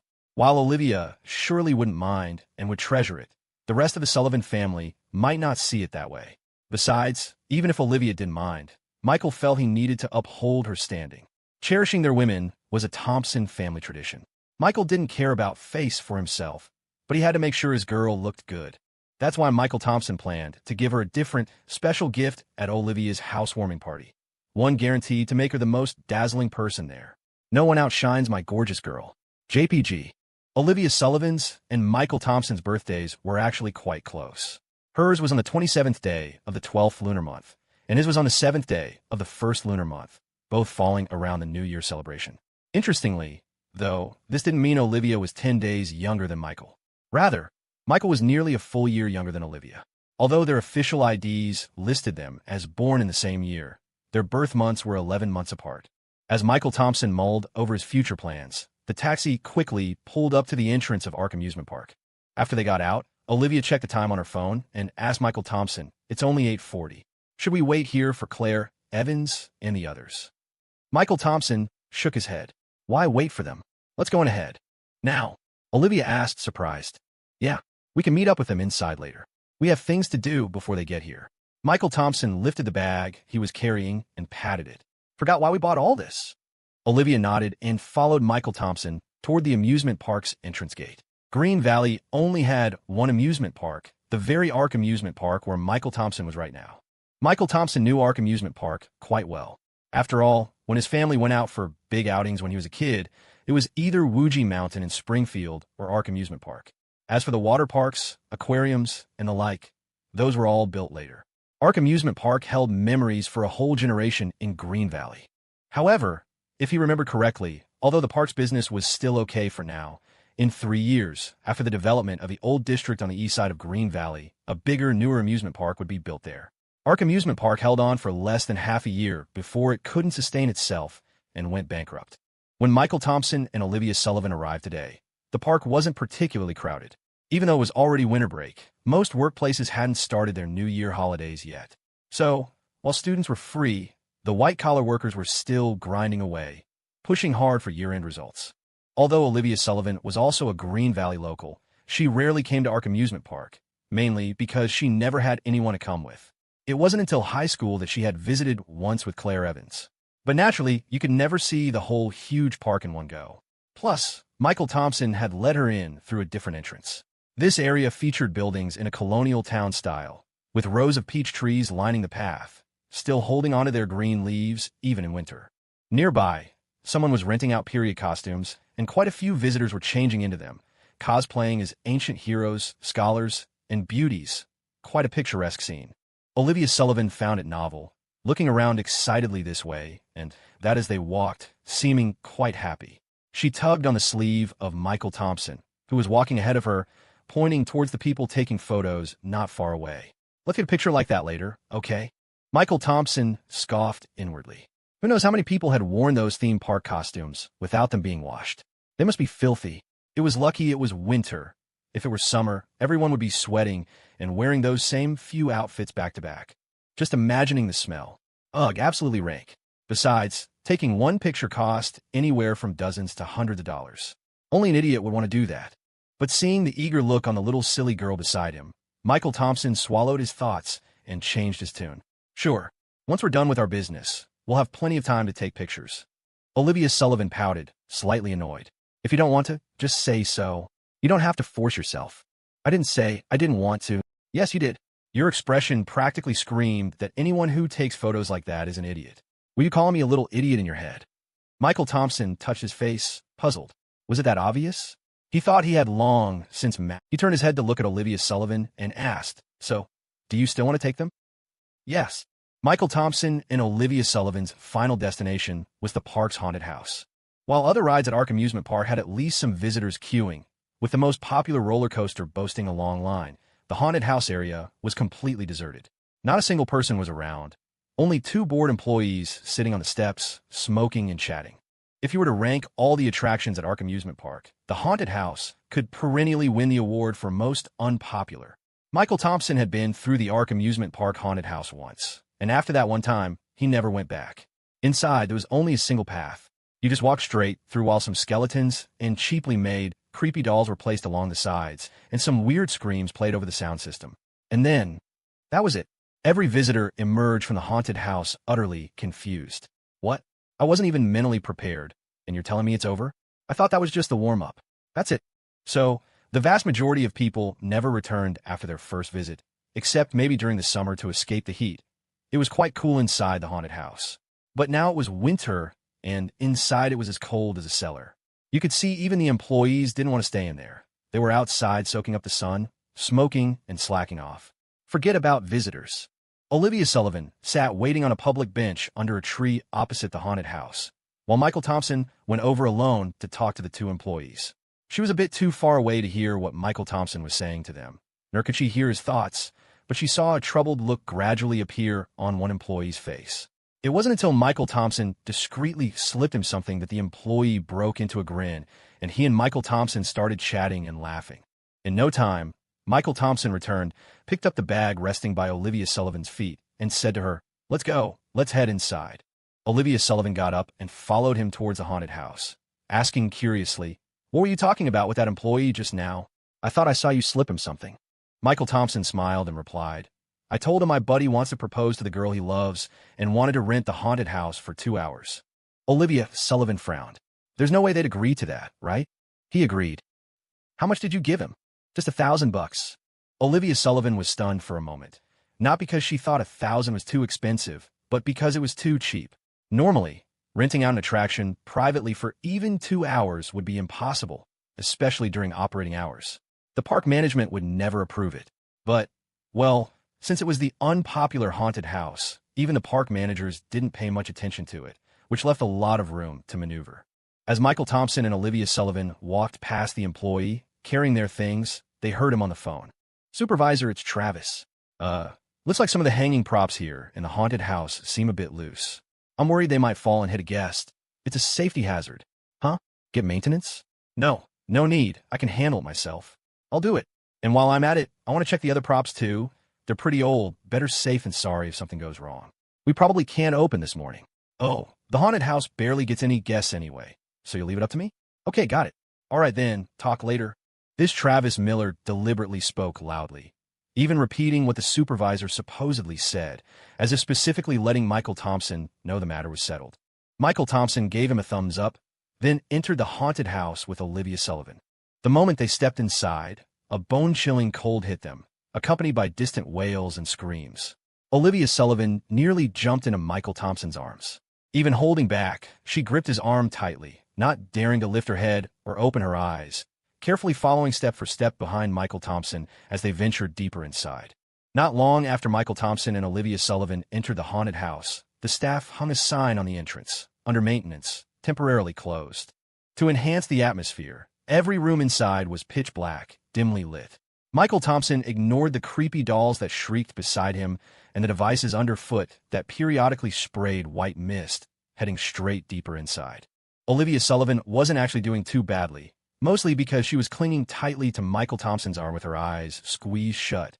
Only when the mist-spraying device hit her ankle did she yelp and pinch Michael's arm hard in fright. Ow! That cry wasn't from the startled Olivia Sullivan, but from Michael Thompson. It hurt. A path that should have taken 10 minutes ended up taking them that long, just to reach the middle section of the haunted house. Before them appeared a fork in the road. However, visitors could only take the path to the right. The left led to a staff break room and an emergency exit. Michael Thompson ripped down the staff-only sign and stuck it onto the wall of the path visitors were supposed to take. He pulled out a key he'd borrowed from a staff member and unlocked the break room. There was a light inside. Once switched on, the room looked like a typical small office with a little desk and a chair. After stepping inside, Michael Thompson looked at Olivia Sullivan, who still had both hands clamped around his arm, eyes shut tight. He flicked her forehead gently. You can probably let go now. Ow! Olivia Sullivan rubbed her forehead lightly, cautiously opening her eyes. Seeing the brightly lit break room in front of her, she let out a long sigh of relief. Michael Thompson went in first, tidying up the things on the desk and moving them aside. He then dumped the items he'd bought onto the table and turned to Olivia Sullivan, who was still standing hesitantly at the doorway, looking around. Don't just stand there like an idiot. Come help. Oh, Olivia Sullivan came over to help, and the two got busy setting the scene. Moments later, the room was transformed. Just inside the door, a cheap red cloth served as a red carpet, flanked by neatly arranged candle-shaped LED lights leading straight to the desk. Colorful balloons filled the corners of the room. Right in the center of the desk sat a picture frame holding a photo of Claire Evans. In front of the frame, the candle lights formed a large heart shape. Inside the heart, scattered flower petals spelled out love. Before the word sat a small open box containing a necklace. After finishing, Michael Thompson crossed his arms, looked around, quite satisfied, and asked Olivia Sullivan beside him, "How's it look?" Olivia Sullivan mimicked him, crossing her arms, but tilted her head and frowned slightly after studying it for a while. It's weird. What's weird about it? Why use white candles? They were sold out of the red ones, all right? We have to make do. You could have bought real candles. It's too enclosed in the haunted house. We can't light real candles. It's a fire hazard, Michael Thompson reasoned. But Olivia Sullivan still felt something was off. She turned to look at the framed photo of Claire Evans on the desk, feeling a strange sense of familiarity. It took her a moment to pinpoint the source of the dissonance. She'd seen setups like this in her family chapel when she went for Memorial Day observances. All it was missing were some offerings on the table and an incense burner with 3 lit sticks. Michael Thompson walked eagerly towards the door, saying, "You can't really tell with the lights on. Wait till I turn them off, then take another look." With that, he flicked the switch. The room plunged into darkness, leaving only the dim glow of the white, candle-shaped lights. On the desk, the light illuminated the lower half of the face in the framed photo, casting an eerie, sinister glow. Michael Thompson and Olivia Sullivan both fell silent. Olivia Sullivan asked cautiously, "Does it feel a little creepy?" "Yeah, a bit. I should have bought the bigger candle lights. This is too dim. So what do we do?" "We'll make do. It's too late to run out and buy more now." True. Having reached an agreement, they backed out of the break room and left the haunted house through the adjacent emergency exit. Once outside, Olivia Sullivan noticed Michael Thompson was still holding a single rose. "Why'd you bring one out?" she asked, puzzled. Michael Thompson had bought 9 roses. Olivia Sullivan had assumed they were meant as a bouquet for Jake Wilson to give to Claire, but Michael Thompson had ended up pulling the petals off to spell words and scatter on the red carpet. She thought all the roses had been used up, surprised to see him holding one now. "This one." Michael Thompson looked down at the rose in his hand. "There was one extra. I was going to throw it out." "Throw? Throw it out? Why?" Olivia Sullivan quickly took the rose from him, cradling it. "That's such a waste." "You paid for it," she murmured. Well, this was new. It was the first time Michael Thompson realized Olivia Sullivan was so frugal. She considered that she'd be seeing Jake Wilson and Claire Evans soon and couldn't really carry the rose around, but she didn't want it crushed in her bag either. After a moment's thought, Olivia Sullivan carefully pinched off the rose blossom with a bit of the stem and pinned it to the top button of her coat. She looked down at it, admiring it happily for a moment.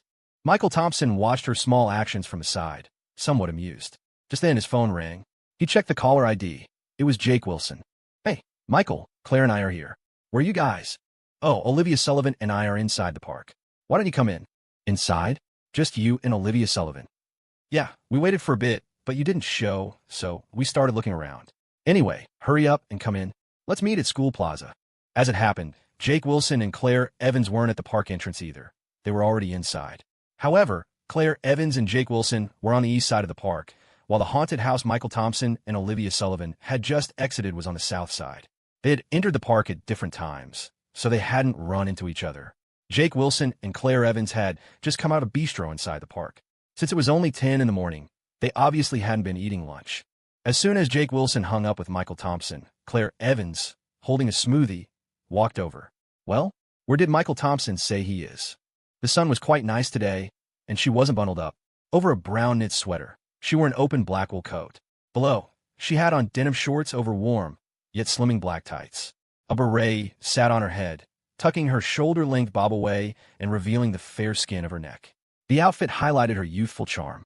Claire Evans had been worried Michael Thompson might bail and had urged Jake Wilson to call him. Jake Wilson held his phone, looking a bit odd. Michael Thompson said he's already inside the park, with Olivia Sullivan. Claire Evans's eyes widened. They came in too? Yeah. Jake Wilson hesitated for a moment. So, should we still go meet them? This whole plan had been Claire Evans's idea. She always had the most schemes, while Jake Wilson usually just acted as her helper, doing whatever she said. Their original plan was to get Olivia Sullivan and Michael Thompson out together, then find an excuse to leave them alone. Claire Evans had even arranged a few little surprises for Olivia Sullivan, hoping her best friend could seize the opportunity. But now the situation had changed. Michael Thompson and Olivia Sullivan had come in first? What did that mean? Did they want to be alone? Were they even more eager than imagined? What was left for the support team to do? Jake Wilson fanned the flames from the side. Maybe Michael Thompson and Olivia Sullivan don't want us crashing their party. Claire Evans gritted her teeth and stamped her foot. No way. If we don't go, wasn't all our preparation for nothing? We stick to the original plan. Jake Wilson sighed resignedly.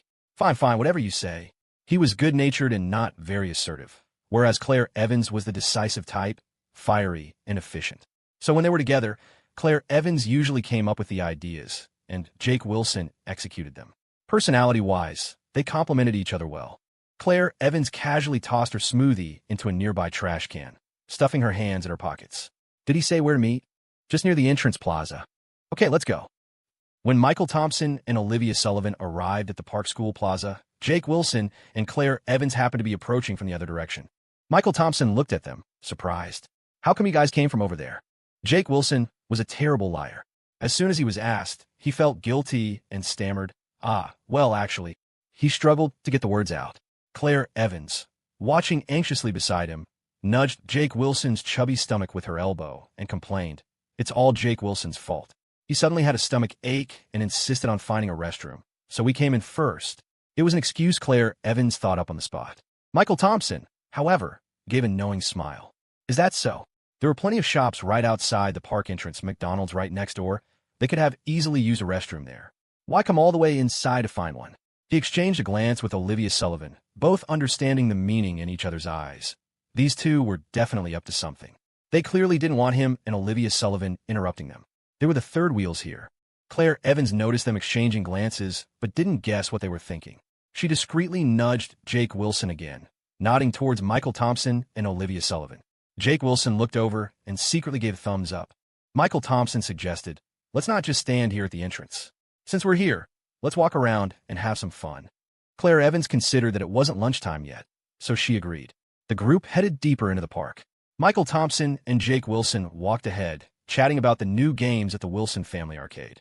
Olivia Sullivan and Claire Evans trailed behind, arm in arm, talking and laughing like sisters. Olivia, that pendant is really pretty. Did you just get it? Claire Evans asked curiously, noticing the family heirloom pendant around Olivia Sullivan's neck. She knew her deskmate never spent time on her appearance. Despite coming from a wealthy family, Olivia had never worn any jewelry since starting school, not even when they hung out together. Olivia Sullivan gently touched the family heirloom pendant, stammering, yeah, it's new. Claire Evans noticed her best friend kept glancing towards Michael Thompson as she spoke. Leaning closer to her ear, she teased with a smile, did Michael Thompson give it to you? Olivia Sullivan's face immediately flushed red. She looked down, fidgeting for a long moment, before finally nodding slightly and whispering, yeah. They've already gotten this far? Claire Evans boldly asked, so, are you two dating now? Olivia Sullivan quickly clamped a hand over Claire Evans's mouth, glancing nervously towards Michael Thompson. Seeing he hadn't noticed and was still talking to Jake Wilson, she finally breathed a sigh of relief. Turning back to her friend, she said, slightly annoyed, what are you talking about? I have nothing going on with him.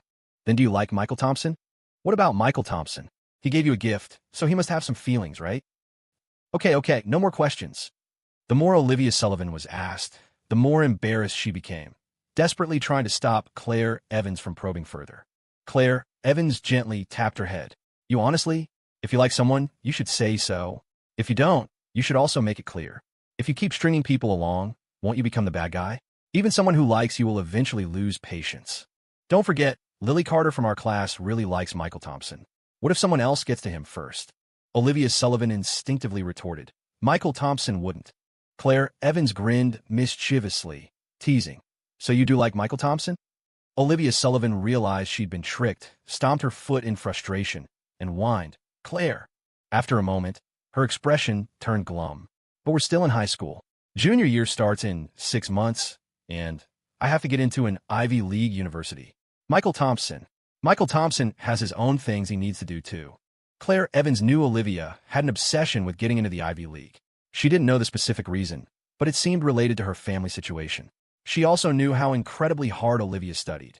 Claire Evans herself was practically Olivia's only close friend at school.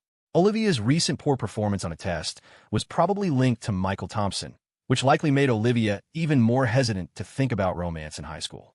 But intentions were one thing. Could Olivia Sullivan actually stick to them? Clearly not. If she could, she wouldn't even be out today. The SAT prep class Olivia Sullivan had signed up for had already started. Just thinking about it, Claire Evans could imagine Olivia Sullivan's inner turmoil and felt a pang of sympathy for her. She squeezed Olivia Sullivan's arm gently. Olivia, you're really conflicted right now, aren't you? Yeah. Then you should at least tell Michael Thompson these things. Tell him how you feel. Make plans with him for after graduation. Otherwise, your current mood will affect your studies too, right? Claire Evans spoke like an expert, though, in reality, she'd never even been in a relationship. Her experience came entirely from romance novels and cheesy Korean dramas.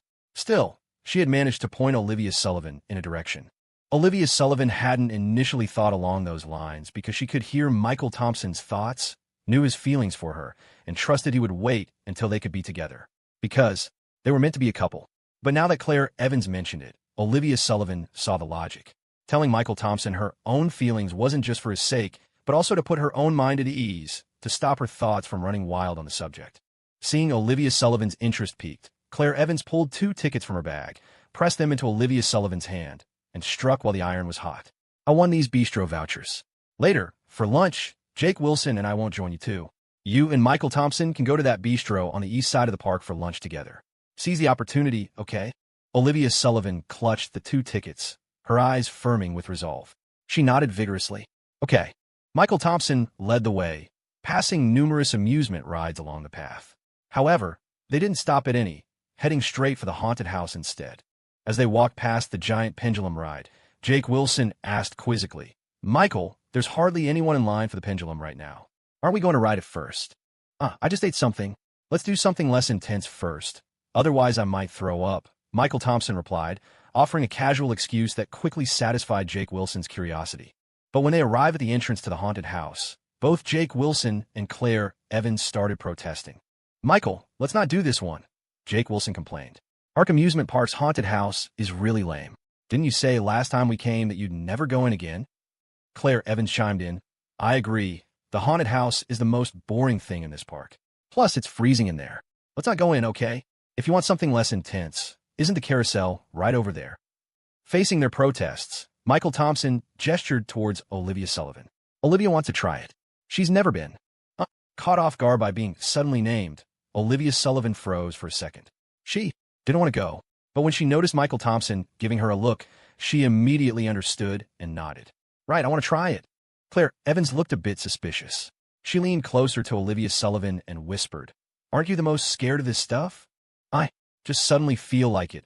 Olivia Sullivan stammered, her eyes darting around as she nervously twisted her index fingers together.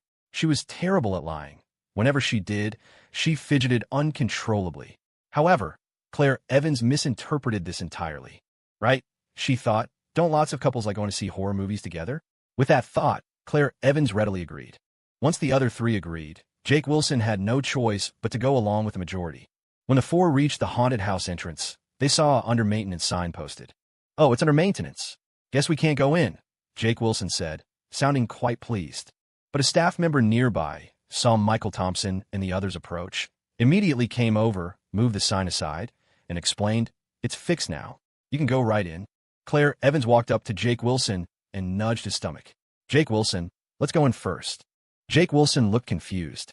"Why aren't we all going together?" Claire Evans pinched his arm and scolded him quietly. "Are you stupid? Just come inside with me. Stop asking questions." She and Jake Wilson entered the haunted house first. Michael Thompson had deliberately lagged behind. Seeing Claire Evans pull Jake Wilson inside, he turned to Olivia Sullivan and teased, "See? They think we're cramping their style." Olivia Sullivan knew Claire Evans was also trying to create an opportunity for her and Michael Thompson to be alone. Just then, the staff member ran over to Michael Thompson and Olivia, carrying 2 bags. "Mr. Thompson, here are the things you asked me to find. They were in storage for ages. Took me a while to find 2 that were reasonably clean." "Thanks for your trouble," Michael Thompson said gratefully, taking the bags. He turned to Olivia Sullivan. "Come on, let's go in through the service entrance on the side." The service entrance was a small door on the side of the haunted house. Inside was the staff break room. Michael Thompson and Olivia Sullivan had left the haunted house through this exit after setting things up earlier, so they easily found their way there again. After opening the small door and going inside, Michael Thompson handed one of the bags to Olivia Sullivan. "What's this?" Olivia Sullivan opened the bag curiously and pulled out a blood-splattered white lab coat and a horrifying ghost mask. She was so startled she almost dropped them. Looking over at Michael Thompson, she saw he had already slipped the blood-stained white coat from his bag over his clothes, the ghost mask hanging askew on his head. These were props belonging to the haunted house. Originally, they had planned to hire actors to dress up as ghosts and scare visitors, but the haunted house never made much money, and the cost of hiring actors was too high. The plan was eventually shelved, and these props, bought but never used, had just been gathering dust in storage. After changing, he saw Olivia Sullivan still holding the items, looking conflicted. "Hurry up and put them on," he urged. "We're going to scare them in a bit." Olivia Sullivan hesitated for a long moment before finally slipping the stained white coat over her down jacket. Michael Thompson helped her put on the ghost mask, then adjusted his own mask properly. He held out both hands towards her and let out a low growl from his throat. "Ooarg scary?" "Heh." Since Olivia Sullivan knew it was Michael Thompson, she wasn't scared at all. Instead, she found him amusing and couldn't stop giggling behind her hand. Michael Thompson protested. "Don't just laugh. You try acting scary, let me see." Olivia Sullivan mimicked Michael Thompson, holding out her hands, lowering her head, and pretending to let out a fierce cry. "Meow-roar." After she finished, she looked up at Michael Thompson, blinking as if waiting for praise. Michael Thompson rubbed his forehead, looking a bit exasperated. "Are you trying to be cute?" "I don't know how," Olivia Sullivan said innocently. Michael Thompson was about to give her some pointers on how to be a proper haunted house actor when footsteps and conversation echoed from the corridor at the other end of the passage. "Shoo." He pulled Olivia Sullivan into a corner. "Don't make a sound. They're coming," he whispered. Because the space was so tight, Olivia Sullivan was practically pressed against Michael Thompson's chest, able to hear his breathing clearly. This sudden closeness made Olivia Sullivan's heart pound in her throat. Her cheeks flushed red, and she lowered her head slightly, twisting a strand of her hair around her finger. Meanwhile, on the other side of the haunted house, Claire Evans and Jake Wilson were walking forward. The whole place had only one path, so there was no chance of getting lost. Jake Wilson kept glancing back, but didn't see anyone following. "Michael and Olivia don't seem to be behind us," he remarked puzzledly to Claire Evans. Claire Evans wasn't concerned. Olivia's naturally scared of this stuff. It's perfectly normal for Michael Thompson to walk slowly with her. Jake Wilson was even more confused. But didn't Olivia Sullivan suggest coming to the haunted house? Claire Evans scoffed. "Jake Wilson, you're not just clueless, you're dense. If she's scared, doesn't that give her the perfect excuse to hold onto Michael Thompson's arm tightly? Ever heard of the suspension bridge effect?" Jake Wilson opened his mouth, but ultimately didn't argue, just smacked his lips a few times. So the top campus beauty, Olivia, was actually that bold? In Jake Wilson's mind, Olivia Sullivan had always seemed like a very introverted and shy girl who didn't like socializing much. The type who, even if she were dating someone, would be so prim and proper it would seem boring. He never expected she wasn't like that at all. The misunderstanding between the two pairs deepened. As the two walked along, the scary contraptions along the way didn't frighten them at all. After all, it wasn't their first time, and Ark Amusement Park's haunted house was genuinely dull. The scares were lame. They chatted as they walked. Claire Evans rubbed her arms. "Let's hurry up. It's freezing in here. Let's just wait for them outside." "Wait up." They quickened their pace and soon reached a fork in the path. "Huh. I didn't expect a fork in the path here. I don't remember this at all." Claire Evans looked at the two diverging paths, momentarily confused. As far as she recalled, this haunted house was just one straight path to the end, with no branches. It made sense, though. This other path was actually an emergency exit, usually blocked off by fake plastic vines. But Michael Thompson had pushed them aside earlier. Jake Wilson pointed to the other path. "We used to always go this way out, but now there's a visitor's prohibited sign on the wall. What should we do?" Claire Evans said uncertainly. "Maybe they changed the layout during the renovations? Whatever, let's take this new path. We haven't been this way before, and it's an emergency exit too, so it must lead out." "Okay." Jake Wilson agreed. The two headed down the unfamiliar path. It was even darker inside than the main route, the light incredibly dim. Claire Evans was wearing thick-soled leather boots today, but because it was so dark, she misstepped and twisted her ankle. TSK. She crouched down, brow furrowed, rubbing her left ankle. Jake Wilson, walking ahead, heard the noise and quickly turned back. "What's wrong?" "Twisted my ankle." "Jake, turn on your phone's flashlight. It's really dark." "Oh, okay." Jake Wilson quickly pulled his phone from his pocket, turned on the flashlight, and shone the beam on Claire Evans. Claire Evans was still rubbing her ankle when she suddenly heard soft footsteps. Glancing up casually, she froze. Behind Jake Wilson, two figures in blood-stained clothes and grotesque masks were slowly approaching.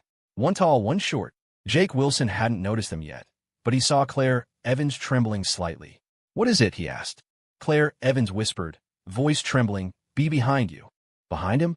Jake Wilson glanced back, confused, and saw the two blood-covered figures in terrifying masks. The taller one reached out with both hands, which looked eerily pale in the flashlight beam. "Huh!" After a low growl, screams echoed in the passage. "Ah! Ah!" The first long shriek, like a prairie dog's cry, was Jake Wilson's terrified scream. The short "ah" that followed was Michael Thompson yelping in pain after Jake Wilson, startled, punched him square in the face. Jake Wilson bolted. He ran a few yards, then remembered Claire Evans sitting on the ground with her twisted ankle, spun around, scooped her up, and kept running. Ah! Carrying Claire Evans, he didn't backtrack, but, seeing an open room, blindly dashed inside. He ended up running right into the room Michael Thompson had prepared. Meanwhile, Michael Thompson had taken Jake Wilson's punch full on and was now on the ground. Olivia Sullivan rushed over anxiously to help him up. "Are you okay?" "Damn it, that fatty. He really packs a punch." Michael Thompson got up with Olivia Sullivan's help, took off his mask, and rubbed his aching jaw. Olivia Sullivan felt bad for him, but tried not to show it, muttering, "This was your terrible idea. Every haunted house should have a sign. Visitors prohibited from attacking the staff." Michael Thompson was annoyed. He wiggled his jaw again. "It's okay, not dislocated." He pointed towards the emergency exit. "Let's get out of here first." Olivia Sullivan glanced worriedly towards the room they'd run into. "What about Claire, Evans, and Jake?" "Relax, they're fine. They'll be out in a bit," Michael Thompson reassured her, then led Olivia Sullivan out through the emergency exit. Claire Evans was still being carried bridal style in Jake Wilson's arms, feeling a bit dazed. She had initially been startled by the sudden appearance of the ghosts, but she quickly realized they must be haunted house employees in costume. Claire Evans wasn't easily scared. Once she figured it out, she wasn't afraid anymore. She was just about to tell the two staff members that she'd twisted her ankle and asked for help getting out. But she hadn't expected Jake Wilson to be such a coward. After she warned him, he actually punched one of them, shrieked like a prairie dog, and abandoned her to run off. She hadn't even had time to get angry at the scaredy cat when Jake Wilson suddenly ran back, picked her up, and took off running again. It happened so fast Claire Evans didn't have time to react. By the time she processed it, she was already in Jake's arms. She felt a strange mix of emotions. Jake, sometimes he was surprisingly reliable. Jake Wilson carried Claire Evans into the open room, slammed the door shut behind them, and leaned back against it, panting heavily. His hot breath on her face made her uncomfortable, and she quickly struggled to get down. In her haste, she put weight on her injured ankle as she landed, making her hiss in pain and crouch down, clutching her foot. Jake Wilson listened for footsteps outside, then breathed a sigh of relief. Okay, it didn't follow us. Now Claire Evans finally got angry. Why did you punch that guy? Jake Wilson looked taken aback, protesting. He scared me. It was just instinct. This is a haunted house. Scaring people is the whole point. Claire Evans felt a headache coming on. I'll go with you to apologize later. Open the door. Jake Wilson was about to agree, but then he looked up into the room and froze, his hand raised. Claire Evans was facing the door with her back to the room. Seeing Jake Wilson hesitate, she urged, "Come on, hurry up." "No, wait. Look behind you first. Are there staff members in this room too?" She trailed off as she turned around. When she saw the room set up, she stopped talking abruptly, stunned. Behind her, 2 neat rows of ghastly pale candlelights lined a blood-red carpet.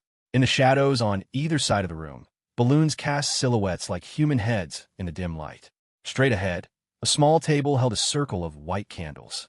In front of the candles sat a small box, disturbingly reminiscent of a funerary urn. Behind the candles stood a picture frame. The eerie, faint light barely illuminated the lower half of the girl's face in the photograph. Claire Evans recognized. The girl in the photo was her. Faced with this bizarre and sinister scene, even someone as brave as her felt her heart stop. Fear crept in her mind, and cold sweat beaded on her forehead before she even realized it. A moment later, a blood-curdling scream echoed through the haunted house. Michael Thompson and Olivia Sullivan had just exited the haunted house when Olivia Sullivan suddenly stopped walking. Michael Thompson, still rubbing his jaw with one hand, glanced at her, his mouth slightly open. "What's wrong? Forget something inside?" "No." Olivia Sullivan shook her head, a puzzled look on her face. I think I just heard Claire Evans scream." Michael Thompson scoffed. A tomboy like her wouldn't get scared by ghosts. She probably just saw what Jake Wilson set up for her and got overly excited. He urged, "Come on, let's leave them be. We need to find a place to get some ice for my jaw." "Oh." Olivia Sullivan nodded obediently. Then she remembered the 2 complimentary vouchers Claire Evans had given her and quickly dug them out of her bag. It's almost lunchtime anyway. Should we go eat at this place?" "Claire Evans gave me vouchers." Michael Thompson shrugged indifferently. "Sure, let's go." The east side of the amusement park was the food court, packed with restaurants and stalls selling snacks like hot dogs and skewers. Setting aside the quality, though, everything in the park was incredibly overpriced, usually half again as much as you'd pay outside. But business was surprisingly brisk. After all, people were there to have fun and tended to spend more freely than usual. Very few visitors bothered packing their own food. The bistro Claire Evans had booked was one of the largest restaurants in the food court. Back in '08, bistros had popped up all over Green Valley like mushrooms after rain. They all did surprisingly well, because back then, small towns like this hadn't seen many bistros, so eating there felt new and exciting. Price-wise, since they were in a small town, these bistros weren't overly expensive, maybe around $100 or so per person. That might be steep for high schoolers, but for white-collar workers, they were decent spots for occasional meals out with colleagues or friends. Being newly built, these Green Valley bistros featured Western decor and played soft, relaxing music, making them a respectable place to treat someone to a meal. Michael Thompson had seen and eaten it all. In a bistro, he could handle a knife and fork with perfect grace, casually analyzing the vintage, origin, and notes of the table wine with convincing expertise. In a Chinese restaurant, he could discuss regional cuisines, critique dishes, and recount the history and stories behind established eateries. He always had a knack for sounding knowledgeable. Compared to Olivia Sullivan, on the other hand, quite like bistros, though her preference was for salad, basically just a pile of boiled greens, fished out plain and tossed with some dressing. That counted as a proper meal for her. Girls, always concerned about their looks. Even those so skinny they looked like a strong wind could blow them over, were always talking about dieting. Shortly after Michael Thompson and Olivia Sullivan entered the bistro at Ark Amusement Park, a waiter came over to greet them. They were early, so only a few tables were occupied by tourists taking a break with drinks. "Can we use these?" Olivia Sullivan asked, pulling the 2 complimentary vouchers Claire Evans had given her from her bag and handing them to the waiter. The waiter glanced at them and nodded with a smile. "Right this way, please." Following the waiter, Michael Thompson and Olivia Sullivan walked deeper into the restaurant and sat down at a booth by the window in the back. The heating was on inside. Olivia Sullivan took off her coat, glancing around for a place to put it. She looked over at Michael Thompson, who was asking the waiter for some ice to put on his face. Watching him, Olivia Sullivan remembered what Claire Evans had told her earlier and started to feel nervous. Her palms grew sweaty as she held her coat. She quickly looked away and haphazardly draped her coat over the back of her chair. Olivia Sullivan had steeled herself, but now that the moment was here, the words wouldn't come out. Her mouth felt dry, and she quickly picked up the complimentary ice water on the table and took a couple of large gulps. Simply put, she'd lost her nerve. After a moment, the waiter returned with an ice pack and also placed a drink on the table. "Here you go, your drink." It was a large beverage in an elaborate glass, garnished with a pair of colorful, intertwining straws positioned so one faced each of them. Michael Thompson looked at the drink in surprise and called the waiter back. "Excuse me, there are two of us. Why just one drink?" The waiter explained patiently. "Your voucher is for the couple special for two. This is the shared drink included in the set." "A couple special? Is that how these vouchers work now?" Michael thought. They really don't consider us single folks. Still, it was free, so Michael Thompson didn't dwell on it.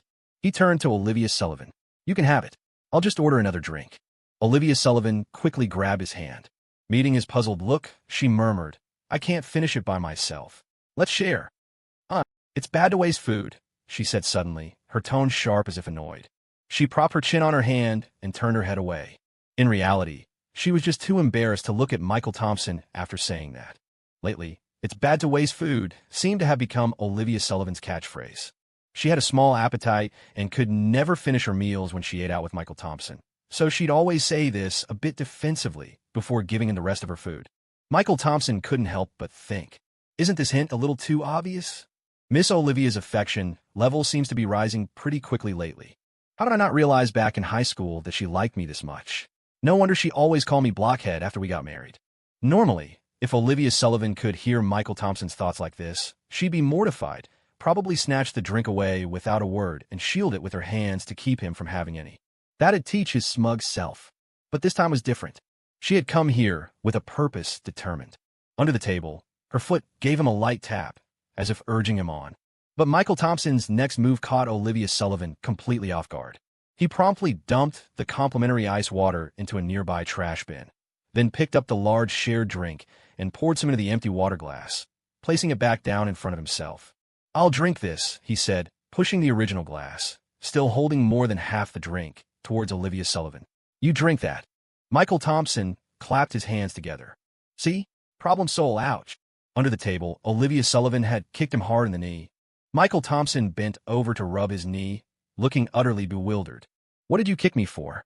Olivia Sullivan turned her face away to look out the window, propping her chin on her hand and biting down hard on her straw. "I don't know," she said, cheeks puffed out indignantly. Michael Thompson teased, "You're not mad because I wouldn't share the drink with you, are you?" Her thoughts exposed, Olivia Sullivan blushed furiously, sputtering indignantly. "What are you talking about?" "Of course not." Michael Thompson raised his hand high. "Judge Sullivan, the defense requests permission to speak." "Actually," he continued, "I had chai buns for breakfast this morning. Do you like chai-flavored drinks?" Olivia Sullivan shot him a strange look and mumbled, "Liar." Michael Thompson smiled knowingly, looking down and stirring his drink with a spoon. The spoon clinked softly against the glass. "Miss Olivia," he began, still not looking up, his gaze fixed on the surface of his drink, his voice calm. "Do you like me? Because if you don't, your actions just now could easily give an innocent, inexperienced guy like me the wrong idea." He looked up then, meeting Olivia Sullivan's eyes, his smile still warm and gentle, as if patiently waiting for her answer. Olivia Sullivan was stunned, her mouth agape, as she stared at Michael Thompson. She had come to this meal, determined to confess her feelings for Michael Thompson. But Michael Thompson, he'd beaten her to the punch. He completely threw out the playbook. Sneaky, so sneaky. Olivia Sullivan didn't know how to respond. She picked up her drink, lowered her head, and pretended to sip it, trying to hide her nervousness. But her trembling hands gave her away. Clink, clink, clink. The bottom of the glass tumbler kept tapping against the edge of the table. Michael Thompson almost wondered if little Olivia had Parkinson's, like his grandmother back in the countryside. But honestly, even he was feeling incredibly nervous at that moment, because this wasn't how he'd envisioned things going.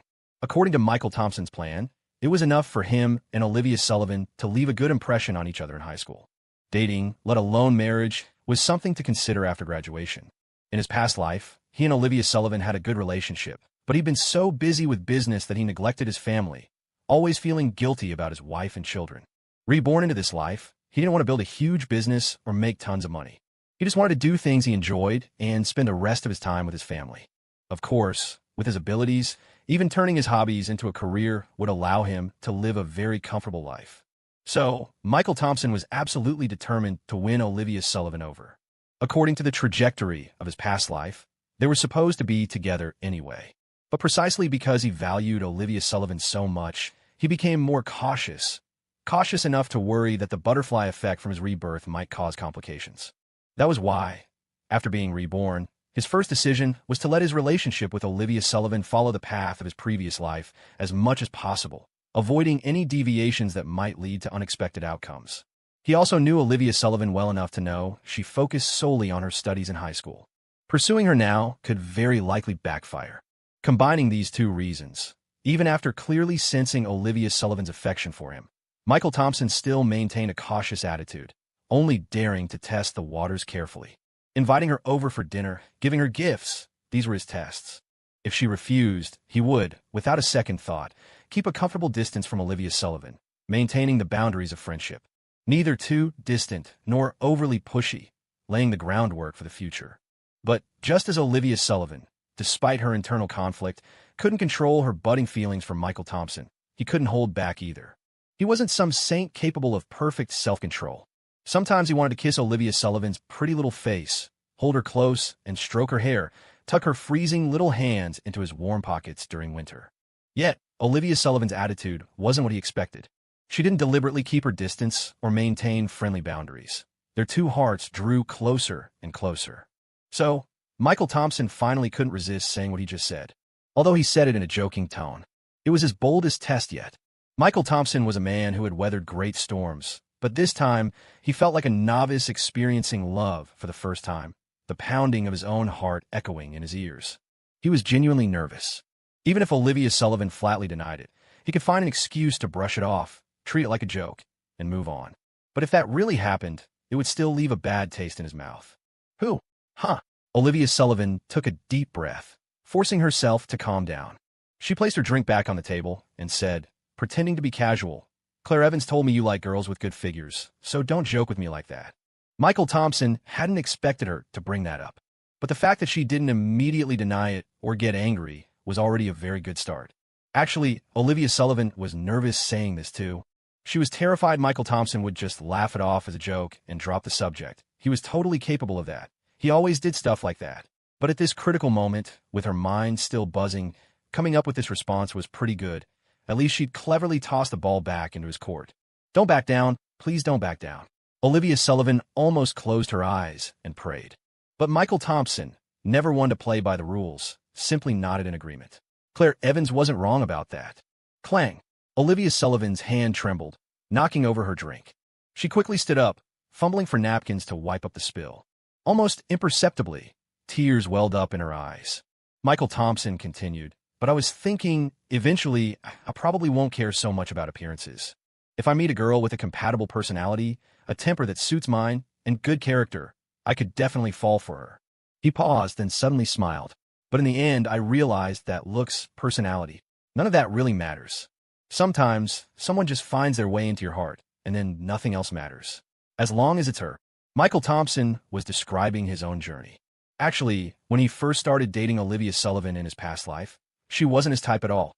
Petite, with a small frame and a sweet, cute face, the complete opposite of what he usually went for. But the Olivia Sullivan from that time, perhaps changed by the Sullivan family's upheaval, had become more reserved. In her interactions with Michael Thompson, she was gentle, intelligent, spoke elegantly, and possessed exceptional refinement and grace.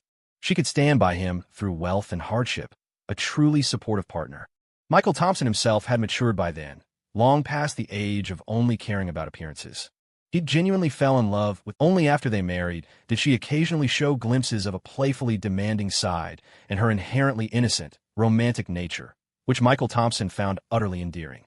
It wasn't until after his rebirth that Michael Thompson reconnected with the high school version of Olivia Sullivan. He was stunned to find that this Olivia Sullivan had a very different personality from the wife he remembered. She was more girlish, more innocently romantic, endearingly goofy, and much livelier. Unlike his wife, who had grown accustomed to swallowing her grievances, hiding her emotions, and pretending to be strong. But it wasn't all positive. The high school Olivia Sullivan was also prone to throwing tantrums, often getting angry for no reason at all, sometimes inexplicably so. Faced with this version of Olivia, Michael Thompson had felt confused, but eventually he saw his true feelings clearly. He simply loved the girl named Olivia Sullivan. From her appearance to her personality, in the end, all that mattered was that it was her. If it had been any other girl, Michael Thompson's words might have left her completely confused. But Olivia Sullivan was different. She could hear the unspoken thoughts in Michael Thompson's heart.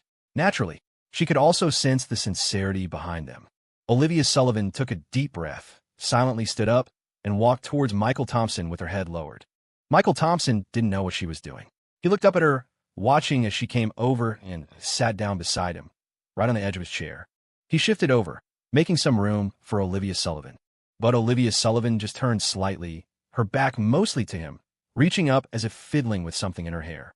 After a moment, she turned back to face Michael Thompson, her hands clasped in front of her chest.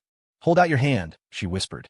Michael Thompson didn't understand why, but he obediently held his hand out to her. Olivia Sullivan placed something cool in his palm. It was a pink butterfly hair clip. Her small hand still rested on Michael Thompson's larger one as she blushed and mumbled, "You have to confess properly. This doesn't count." Michael Thompson's eyes widened gradually, a spark of excitement igniting within them. Olivia Sullivan's tone grew firmer. "On graduation day, you have to confess to me properly, understand?" Also, Her voice trailed off, becoming quieter and quieter as she lowered her head further, mumbling, "I like surprises too." Michael Thompson leaned closer, whispering, "So, Olivia, does this mean you like me?" Annoyed by his deliberately obtuse question, Olivia Sullivan flushed and turned her head away. "Not before graduation." "You don't? Okay, maybe I'll ask someone else then." He pretended to get up, but Olivia Sullivan quickly grabbed his sleeve. When he looked back, she was glaring at him with an expression that was somehow both fierce and adorable.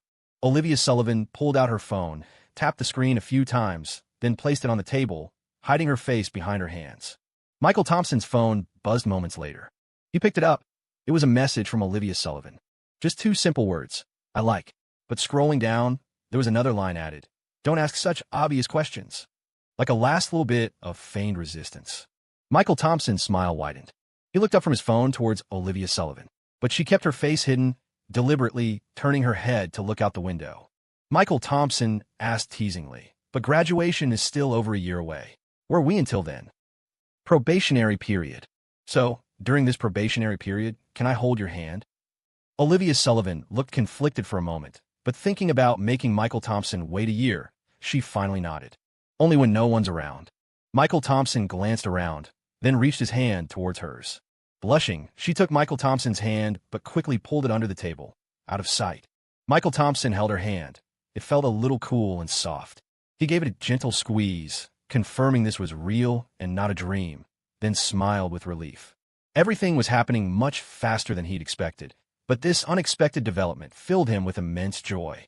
Michael Thompson lowered his gaze to their clasped hands and said softly, "I know how important high school is to you, and I understand your concerns. But don't worry about me. I know how to handle things. I won't be a burden to you. After graduation, we can really be together. For the rest of this year and all of senior year next year, you need to focus and work hard. Get into an Ivy League university. When that happens, I'll get into the Rhode Island School of Design and go to Boston to be with you. Until then, just focus on what you need to do." Although the college entrance exam system in China has its critics, you couldn't deny it was a real chance to change one's fate. Even for someone like Olivia Sullivan, this was true. Old Mr. Arthur Sullivan was getting on in years, and his health wasn't good. He couldn't protect her for many more years. If she wasn't successful enough in the future, it would be difficult for her to maintain her position within the Sullivan family. In her past life, she had arguably been held back by the Sullivan family, ultimately failing to get into an Ivy League school and ending up at a university in the Northeast. Until Michael Thompson took her away from the Sullivan family, her life hadn't been easy. But even after Michael Thompson had taken her away from the Sullivans, and even after marrying him and living a comfortable life, for Olivia Sullivan, she had ultimately fled the Sullivan family in disgrace. She was the loser. But in this life, Michael Thompson would protect her, shield her from all interference, letting her pursue her goals without any worries. Olivia Sullivan just needed to focus on her studies and work hard to get into her dream university. As for the major changes coming to the Sullivan family later on, as long as old Mr. Arthur Sullivan was still alive, the family wouldn't fall into chaos. And when that time came, Michael Thompson would back Olivia Sullivan up. She definitely wouldn't lose again in this life. It would be a lie to say Olivia Sullivan wasn't touched. Her eyes were already brimming with tears as she looked at Michael Thompson. Michael Thompson said in a bargaining tone, "But having to wait so long is going to be tough. I think I'll need a little encouragement to make it through." Olivia Sullivan sniffled, rummaging through her small bag as if looking for her wallet. "What do you want? I'll buy it for you. Doesn't cost money." Michael Thompson leaned close to her ear and whispered, "I need a seal as a guarantee." Olivia Sullivan looked confused and held out a thumb. Michael Thompson shook his head and tapped his own lips with his finger. Olivia Sullivan's face instantly flushed red. She shot him an annoyed glare and stayed silent for a long moment before finally lifting her hand and pointing to her own cheek. The meaning was clear. Only here. Michael Thompson smiled, leaned down, and gently kissed her cheek. It was light as a dragonfly touching water, brief and fleeting. But just as he started to pull back, Olivia Sullivan suddenly threw her arms around his neck, rising slightly from her seat, tilted her face up, and gave his cheek a quick peck, like a little bird pecking grain. After the kiss, she lowered her head again, held up 2 fingers, and stuttered slightly in duplicate. Her cuteness was almost unfair. Michael Thompson couldn't help but tease, "I hear contracts are done in triplicate these days. Don't push your luck. MMPH. Her words turned into a muffled gasp, as if her delicate, cherry-like lips had been suddenly covered. Not far away, a waiter carrying dishes paused for a second upon seeing this, then silently retreated to the side. Now wasn't the time to interrupt. They'd surely get a complaint. That Claire Evans, she really had a knack for scheming. She'd even bribed a waiter to bring out a cake, topped with a small card stuck in at an angle, filled with cheesy sentiments. Judging by the handwriting and content, Jake Wilson must have copied it from the internet. Michael Thompson only just realized cheesy pickup lines were already a thing back in '08. Surprisingly, the love note was written from Olivia Sullivan's perspective to him. Olivia Sullivan was instantly mortified and annoyed. She finally understood why Claire Evans had pressed 2 complimentary tickets for this bistro on her, chattering on, encouraging her to confess her feelings to Michael Thompson. It had all been arranged beforehand. As a group of waiters surrounded the cake, chanting, "Say yes. Say yes." Michael Thompson and Olivia Sullivan exchanged a glance, both seeing the mixture of helplessness and amusement in each other's eyes. Claire Evans's heartfelt gesture had arrived a little too late. It wasn't needed anymore. Besides, as a matter of returning the favor, Michael Thompson was quite looking forward to seeing what happened with Jake Wilson and Claire Evans. Well, like the old saying goes, one man's joy is another's sorrow. While Michael Thompson was over the moon, having won the girl, someone else felt like they'd hit rock bottom. Outside the haunted house at Ark Amusement Park, Jake Wilson sat slumped on a public bench, the bright red imprint of a slap slow to fade from his left cheek. He radiated misery, his eyes vacant. Even the warm winter sun couldn't chase away the chill deep inside him. If he'd had a cigarette dangling from his fingers, it would have perfectly completed the picture of dejection. Even a passing child tugged on his mother's hand, pointing at Jake. "Mommy, look, that man looks like a sad doggy." His mother quickly covered the child's eyes, admonishing sternly, "If you don't study hard, you'll end up just like him." Jake ran a hand through his hair in frustration, tilting his head back to stare at the sky, a helpless, bitter smile on his face. What the hell is even happening? "Michael Thompson, you son of a bitch." Meanwhile, on the other side of the amusement park, Michael Thompson strolled hand in hand with Olivia Sullivan. Michael's phone kept ringing incessantly, but he'd just glance at it and silence the call, eventually turning it off altogether. Olivia asked curiously, "Aren't you going to answer that?" "It's Jake Wilson, probably calling to thank me, and maybe brag a little," Michael said, lifting their joined hands with a smile. "But right now, being with you is more important." Olivia smiled shyly, but didn't disagree. Her phone started ringing too. It was Claire Evans. Olivia glanced at Michael, phone in hand, then, after a moment's thought, quietly followed his lead, switching her phone off and putting it in her bag. Not even her best friend could interrupt them now. Despite everything, Michael and Olivia had a great time at the park that day. Although water rides like the log flume were closed for the winter, they tried everything else: the carousel, roller coasters, the drop tower. Olivia, despite being scared of ghosts and spooky things, wasn't fazed by the thrill rides at all. In fact, her eyes grew brighter with each one, and soon she was eagerly pulling Michael towards the next attraction. Michael, on the other hand, looked a bit pale after the drop tower, his legs trembling. He was afraid of heights. "Nope, I really can't do any more. Just one more. I promise, it's the last one." After getting off the pendulum ride, Olivia started wheedling again, grabbing Michael and stubbornly trying to pull him toward the sky chairs. Michael clung to a lamppost, refusing to budge. "Didn't you promise it was the last one? This time it's really, truly the last one." Michael just hugged the lamppost tighter, silent. Olivia stamped her foot in exasperation, tugging at his hand. "This is so embarrassing. Let's go." "No. What if I give you a little..." Michael slowly let go of the lamppost. As he walked with her, he grumbled defensively. "It's not like I want encouragement or anything. I'm just worried you'll be scared going up there alone."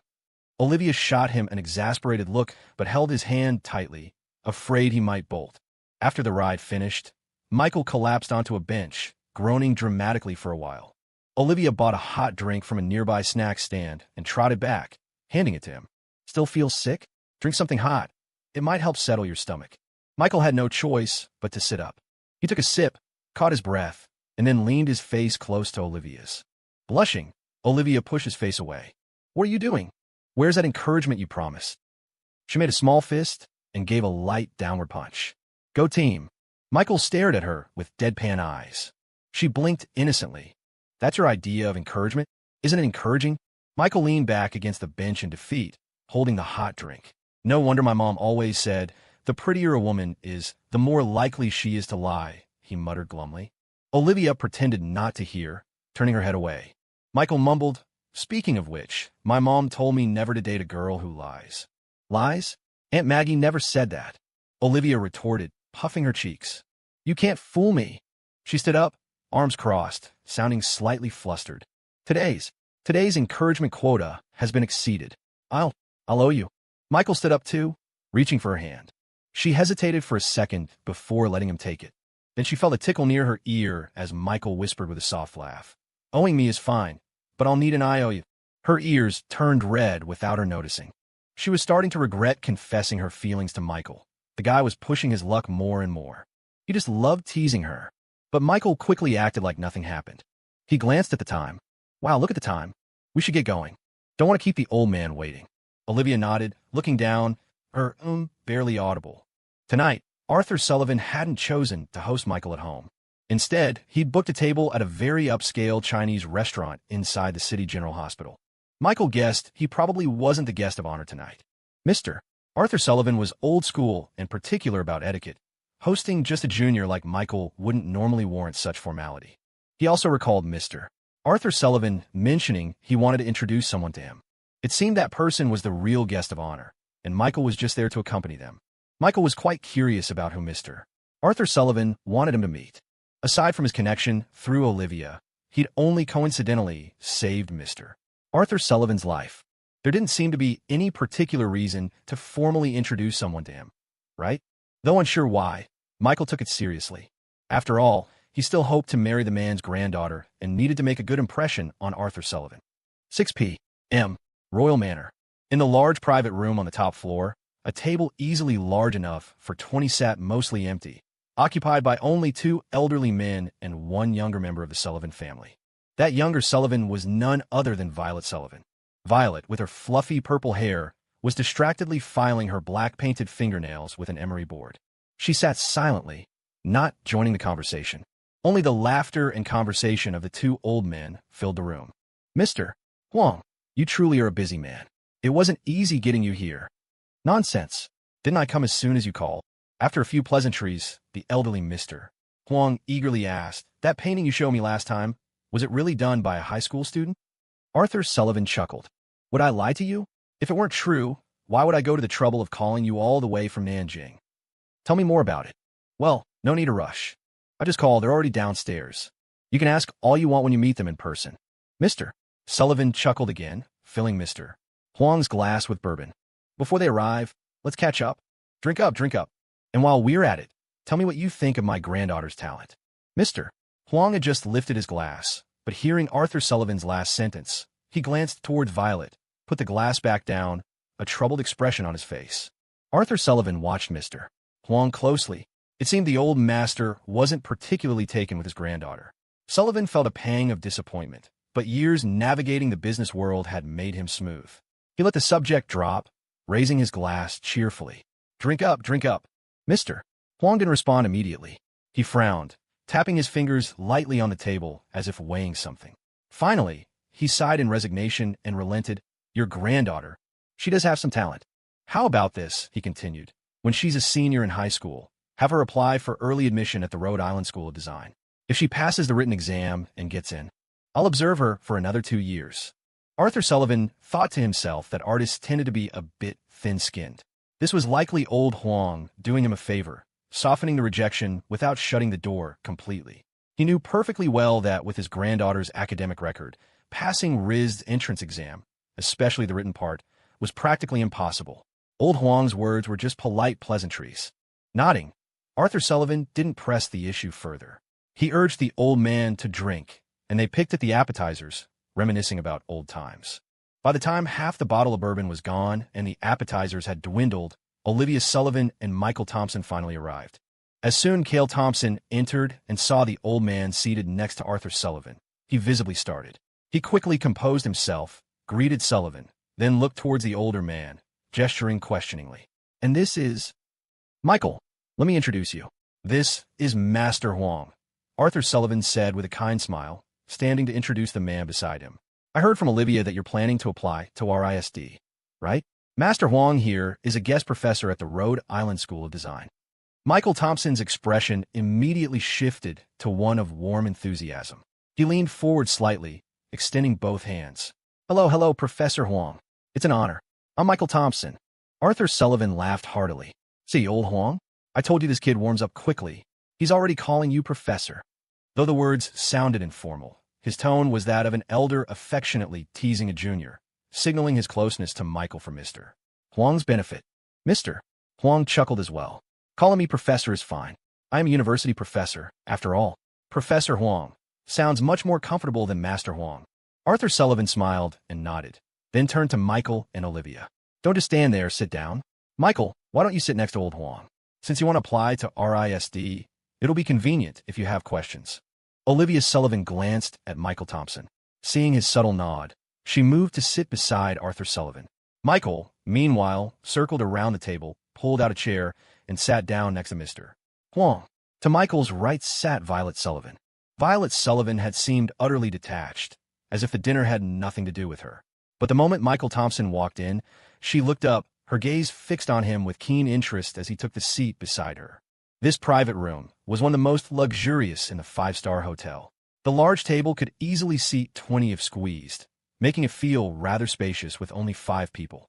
Now that everyone had arrived, Sullivan signaled the waiter to serve the main courses. Soon, the table was laden with delicacies. The hotel specialized in New Orleans cuisine, herb-crusted lobster, stuffed mushrooms, maple-glazed ribs. A parade of exquisitely presented, aromatic dishes filled the room. However, Michael Thompson didn't touch his utensils. His attention wasn't on the feast before him, but on the seemingly ordinary, even slightly short, old man beside him. He recognized Mr. Huang. In fact, the entire art world recognized him. He was a grandmaster of traditional Chinese painting, hailed as the modern-day Zhang Daqian, the foremost figure of the contemporary Hudson River School, specializing in the 4 gentlemen, plum blossom, orchid, bamboo, and chrysanthemum, and birds. His massive 100 birds paying homage to the phoenix was considered a national treasure of the current era. Now older, he rarely undertook such large-scale works, making that painting likely his final masterpiece of its kind. Mr. Huang had been invited to be a guest professor at RISD, China's top art university, where he mostly taught students and tended to his plants, painting infrequently now. In his past life, Michael Thompson had also painted and held exhibitions, though he focused more on Western styles and gained some fame overseas, but little recognition in China. Domestically, people knew him primarily as a major jeweler, founder of a famous fashion brand, a titan of the luxury goods industry. Essentially, a scoundrel always finding ways to prime money from women's pockets. Far more people acknowledged him as a businessman than as an artist. Furthermore, being self-taught, those within the established art circle viewed him as a crass merchant reeking of money, an insult to the refined world of art. It had to be said, some traditional prejudices persisted. Lineage and connections still held significant weight in China, especially in this field. Because of this, Michael Thompson had only ever heard of Old Master Huang, never met him. Now, seeing this living national treasure, in person, he felt a thrill of excitement. He was genuinely surprised Arthur Sullivan had enough clout to arrange this meeting. Mr. Huang proved very approachable, even serving Michael some food himself and inquiring about his studies and personal life. How are your studies? If you're applying to RISD, will your academic scores be good enough? Which teacher did you study painting with? How many years have you been learning? What are your plans for the future? He asked detailed questions, though they were mostly casual conversation, nothing difficult to answer. Michael Thompson smiled and answered each one, mostly truthfully. But as he spoke, he couldn't help wondering, what was Arthur Sullivan's real purpose in having Mr. Huang come all the way to Green Valley to meet him? Could it be to take him on as a disciple? The thought sent a jolt through him. Honestly, Michael didn't need a teacher. The system's dream training was the best possible instruction. Even personal guidance from a national treasure like Mr. Huang couldn't be more comprehensive or detailed than what the system offered. But becoming Mr. Huang's disciple, what would that mean? It would mean that in this life, he would have an impeccable artistic lineage, a legitimate second-generation artist. With such a master backing him, who in the art world would dare call him an outsider when he finally made his mark? He would be a true heir to the Hudson River School tradition of Chinese painting. Moreover, having Mr. Huang as his teacher would smooth his path considerably. If it hadn't been for certain people creating obstacles for him behind the scenes in his past life, he wouldn't have been forced to shift his primary business focus from China to overseas markets, taking a roundabout path before returning to compete domestically. As this realization dawned, Michael Thompson became even more attentive. Mr. Huang merely smiled, accepting the gesture without objection, and nodded to Arthur Sullivan beside him. This young man is quite promising. Olivia Sullivan's focus was entirely different. Although she knew from Michael Thompson's thoughts that the elderly gentleman next to her grandfather was someone important, it didn't concern her. Arthur Sullivan, listening to his old friend and his young friend converse, noticed his granddaughter frowning and grinding her teeth one moment, then giggling the next. He glanced at Michael and Violet, and understanding dawned. He chuckled to himself. Kids these days. He didn't interfere, figuring it was best to let the youngsters sort things out themselves. It wouldn't be appropriate for him, an old man, to get involved. However, when he returned his attention to Michael and Mr. Huang's conversation, he sensed something was off. Mr. Huang had asked Michael about his family's business, and Michael replied that they were stone carvers. So far, so good. But when Michael mentioned living in Pine Creek Town, Mr. Huang's expression changed. He looked perplexed and hesitant. After a long pause, he asked, "Were there 3 uncles, including your father?" Michael shook his head. "No, 5. But my eldest uncle moved abroad years ago. He runs a supermarket. My youngest uncle isn't in the stone carving business either. He's in the clothing industry." "Oh." Mr. Huang nodded thoughtfully, muttering to himself, 3. Then it matches. It must be them. Michael didn't catch the old man's murmur. Before he could ask, Mr. Huang continued, "Did you ever ask your father who taught him his craft?" This stumped Michael. He shook his head uncertainly. "I don't think so. By the time I was old enough to understand, my dad was already working independently." "Are you interested in learning stone carving?" "I'm interested, since I've been around it since I was a child." Mr. Huang continued to look thoughtful. Arthur, seeing the conversation going off track, chuckled and asked, "Old Huang, asking such detailed questions, could Michael be a descendant of an old acquaintance of yours?" Mr. Huang shook his head. "No, I don't have any acquaintances in Green Valley besides you." He looked at Michael, his smile still kind, but he refrained from further questions. Gesturing at the table laden with food with his chopsticks, he said, "Come, sit down and eat." The conversation shifted from Mr. Huang questioning Michael to Mr. Huang telling Michael about Rhode Island School of Design, which professors were good, which courses were worthwhile, and which were a waste of time. Michael listened attentively, finding the information helpful. Yet, he had a nagging feeling that something wasn't quite right. After the meal, Arthur addressed the 3 younger people. "No need to stay with us old folks. You youngsters can go out and have some fun." This was essentially a polite dismissal. Michael, Violet, and Olivia couldn't very well stay, so they got up to leave. Once the younger generation had departed, Arthur's face turned serious. He grabbed the bottle of bourbon from the table, along with Mr. Huang's glass. Hey, what are you doing?" Mr. Huang was taken aback, reaching for his glass. But Arthur kept it out of reach, scolding, "You sly old dog. I'm not giving you any more of this." "Mister," Huang chuckled wryly, pointing at him. "At our age, you're still as mischievous as you were in your youth. Just tell me, you came all the way from Boston. You must have seen something in Michael's talent to come and assess him personally. Whether you liked what you saw or not, didn't we agree you'd give the boy an interview, a test? Why did you give up without even trying?" Arthur himself was puzzled. The conversation had been going so well, and Mr. Huang seemed pleased with Michael. He thought things were almost settled, but he couldn't figure out what Michael might have said to offend the esteemed artist. Mr. Huang had suddenly dropped the subject of taking on an apprentice. Arthur was baffled because he hadn't heard anything amiss in Michael's conversation. The boy had been polite and well-spoken. When confronted with his question, Mr. Huang sighed. "Old Sullivan, you misunderstand me. If I didn't see any talent in the boy, why would I have come all this way? Truthfully, based on the painting he gave you, if he can really produce that kind of work casually, then I would certainly take him on." He paused, then said seriously, "But this time it's not that I won't take him, it's that I can't." Arthur was confused. "Why is that? He has a master." "Huh? Didn't he say he was self-taught? Just that he learned some traditional Chinese painting from his family?" Mr. Huang nodded. "Yes, precisely. His family understands painting. Didn't you ever wonder who taught his elders?" Arthur frowned. "That's a generation removed. It shouldn't affect Michael, should it? If you take him on as a student, who could fault you? Anyone else, maybe, but this one is different." Mr. Huang shook his head sadly. "I didn't catch it at first when Michael mentioned it, but the Thompson family of Pine Creek Town. It must be them. I think I know who taught Michael's elders their craft." Arthur's curiosity was piqued. "Ooh." Mr. Huang looked at him and slowly uttered a name, Shaw Gibson. Arthur was stunned. Then a flicker of understanding, followed by confusion, crossed his face. Shaw Gibson knew traditional Chinese painting? Mr. Huang chuckled. His accomplishments in one field were so great that people overlooked his achievements in others. He not only knew it, but he was quite accomplished. In the Jiangsu region, he was probably the foremost artist of the Hudson River School. So that's why the boy, so young, has such remarkable skill, and why there's a hint of the Hudson River School style in his work. That explains it. Modern society doesn't have as many rules as before, but with such a talented young man, unless Shaw Gibson tells me personally that he's not taking him, I can't accept him as a student. It would break the rules. Arthur understood Mr. Huang's regret and his concerns. He nodded, no longer pressing the issue. The conversation at the dinner table quickly shifted to other topics. However, while the two old friends enjoyed their drinks and reminisced, things were developing on Michael's end.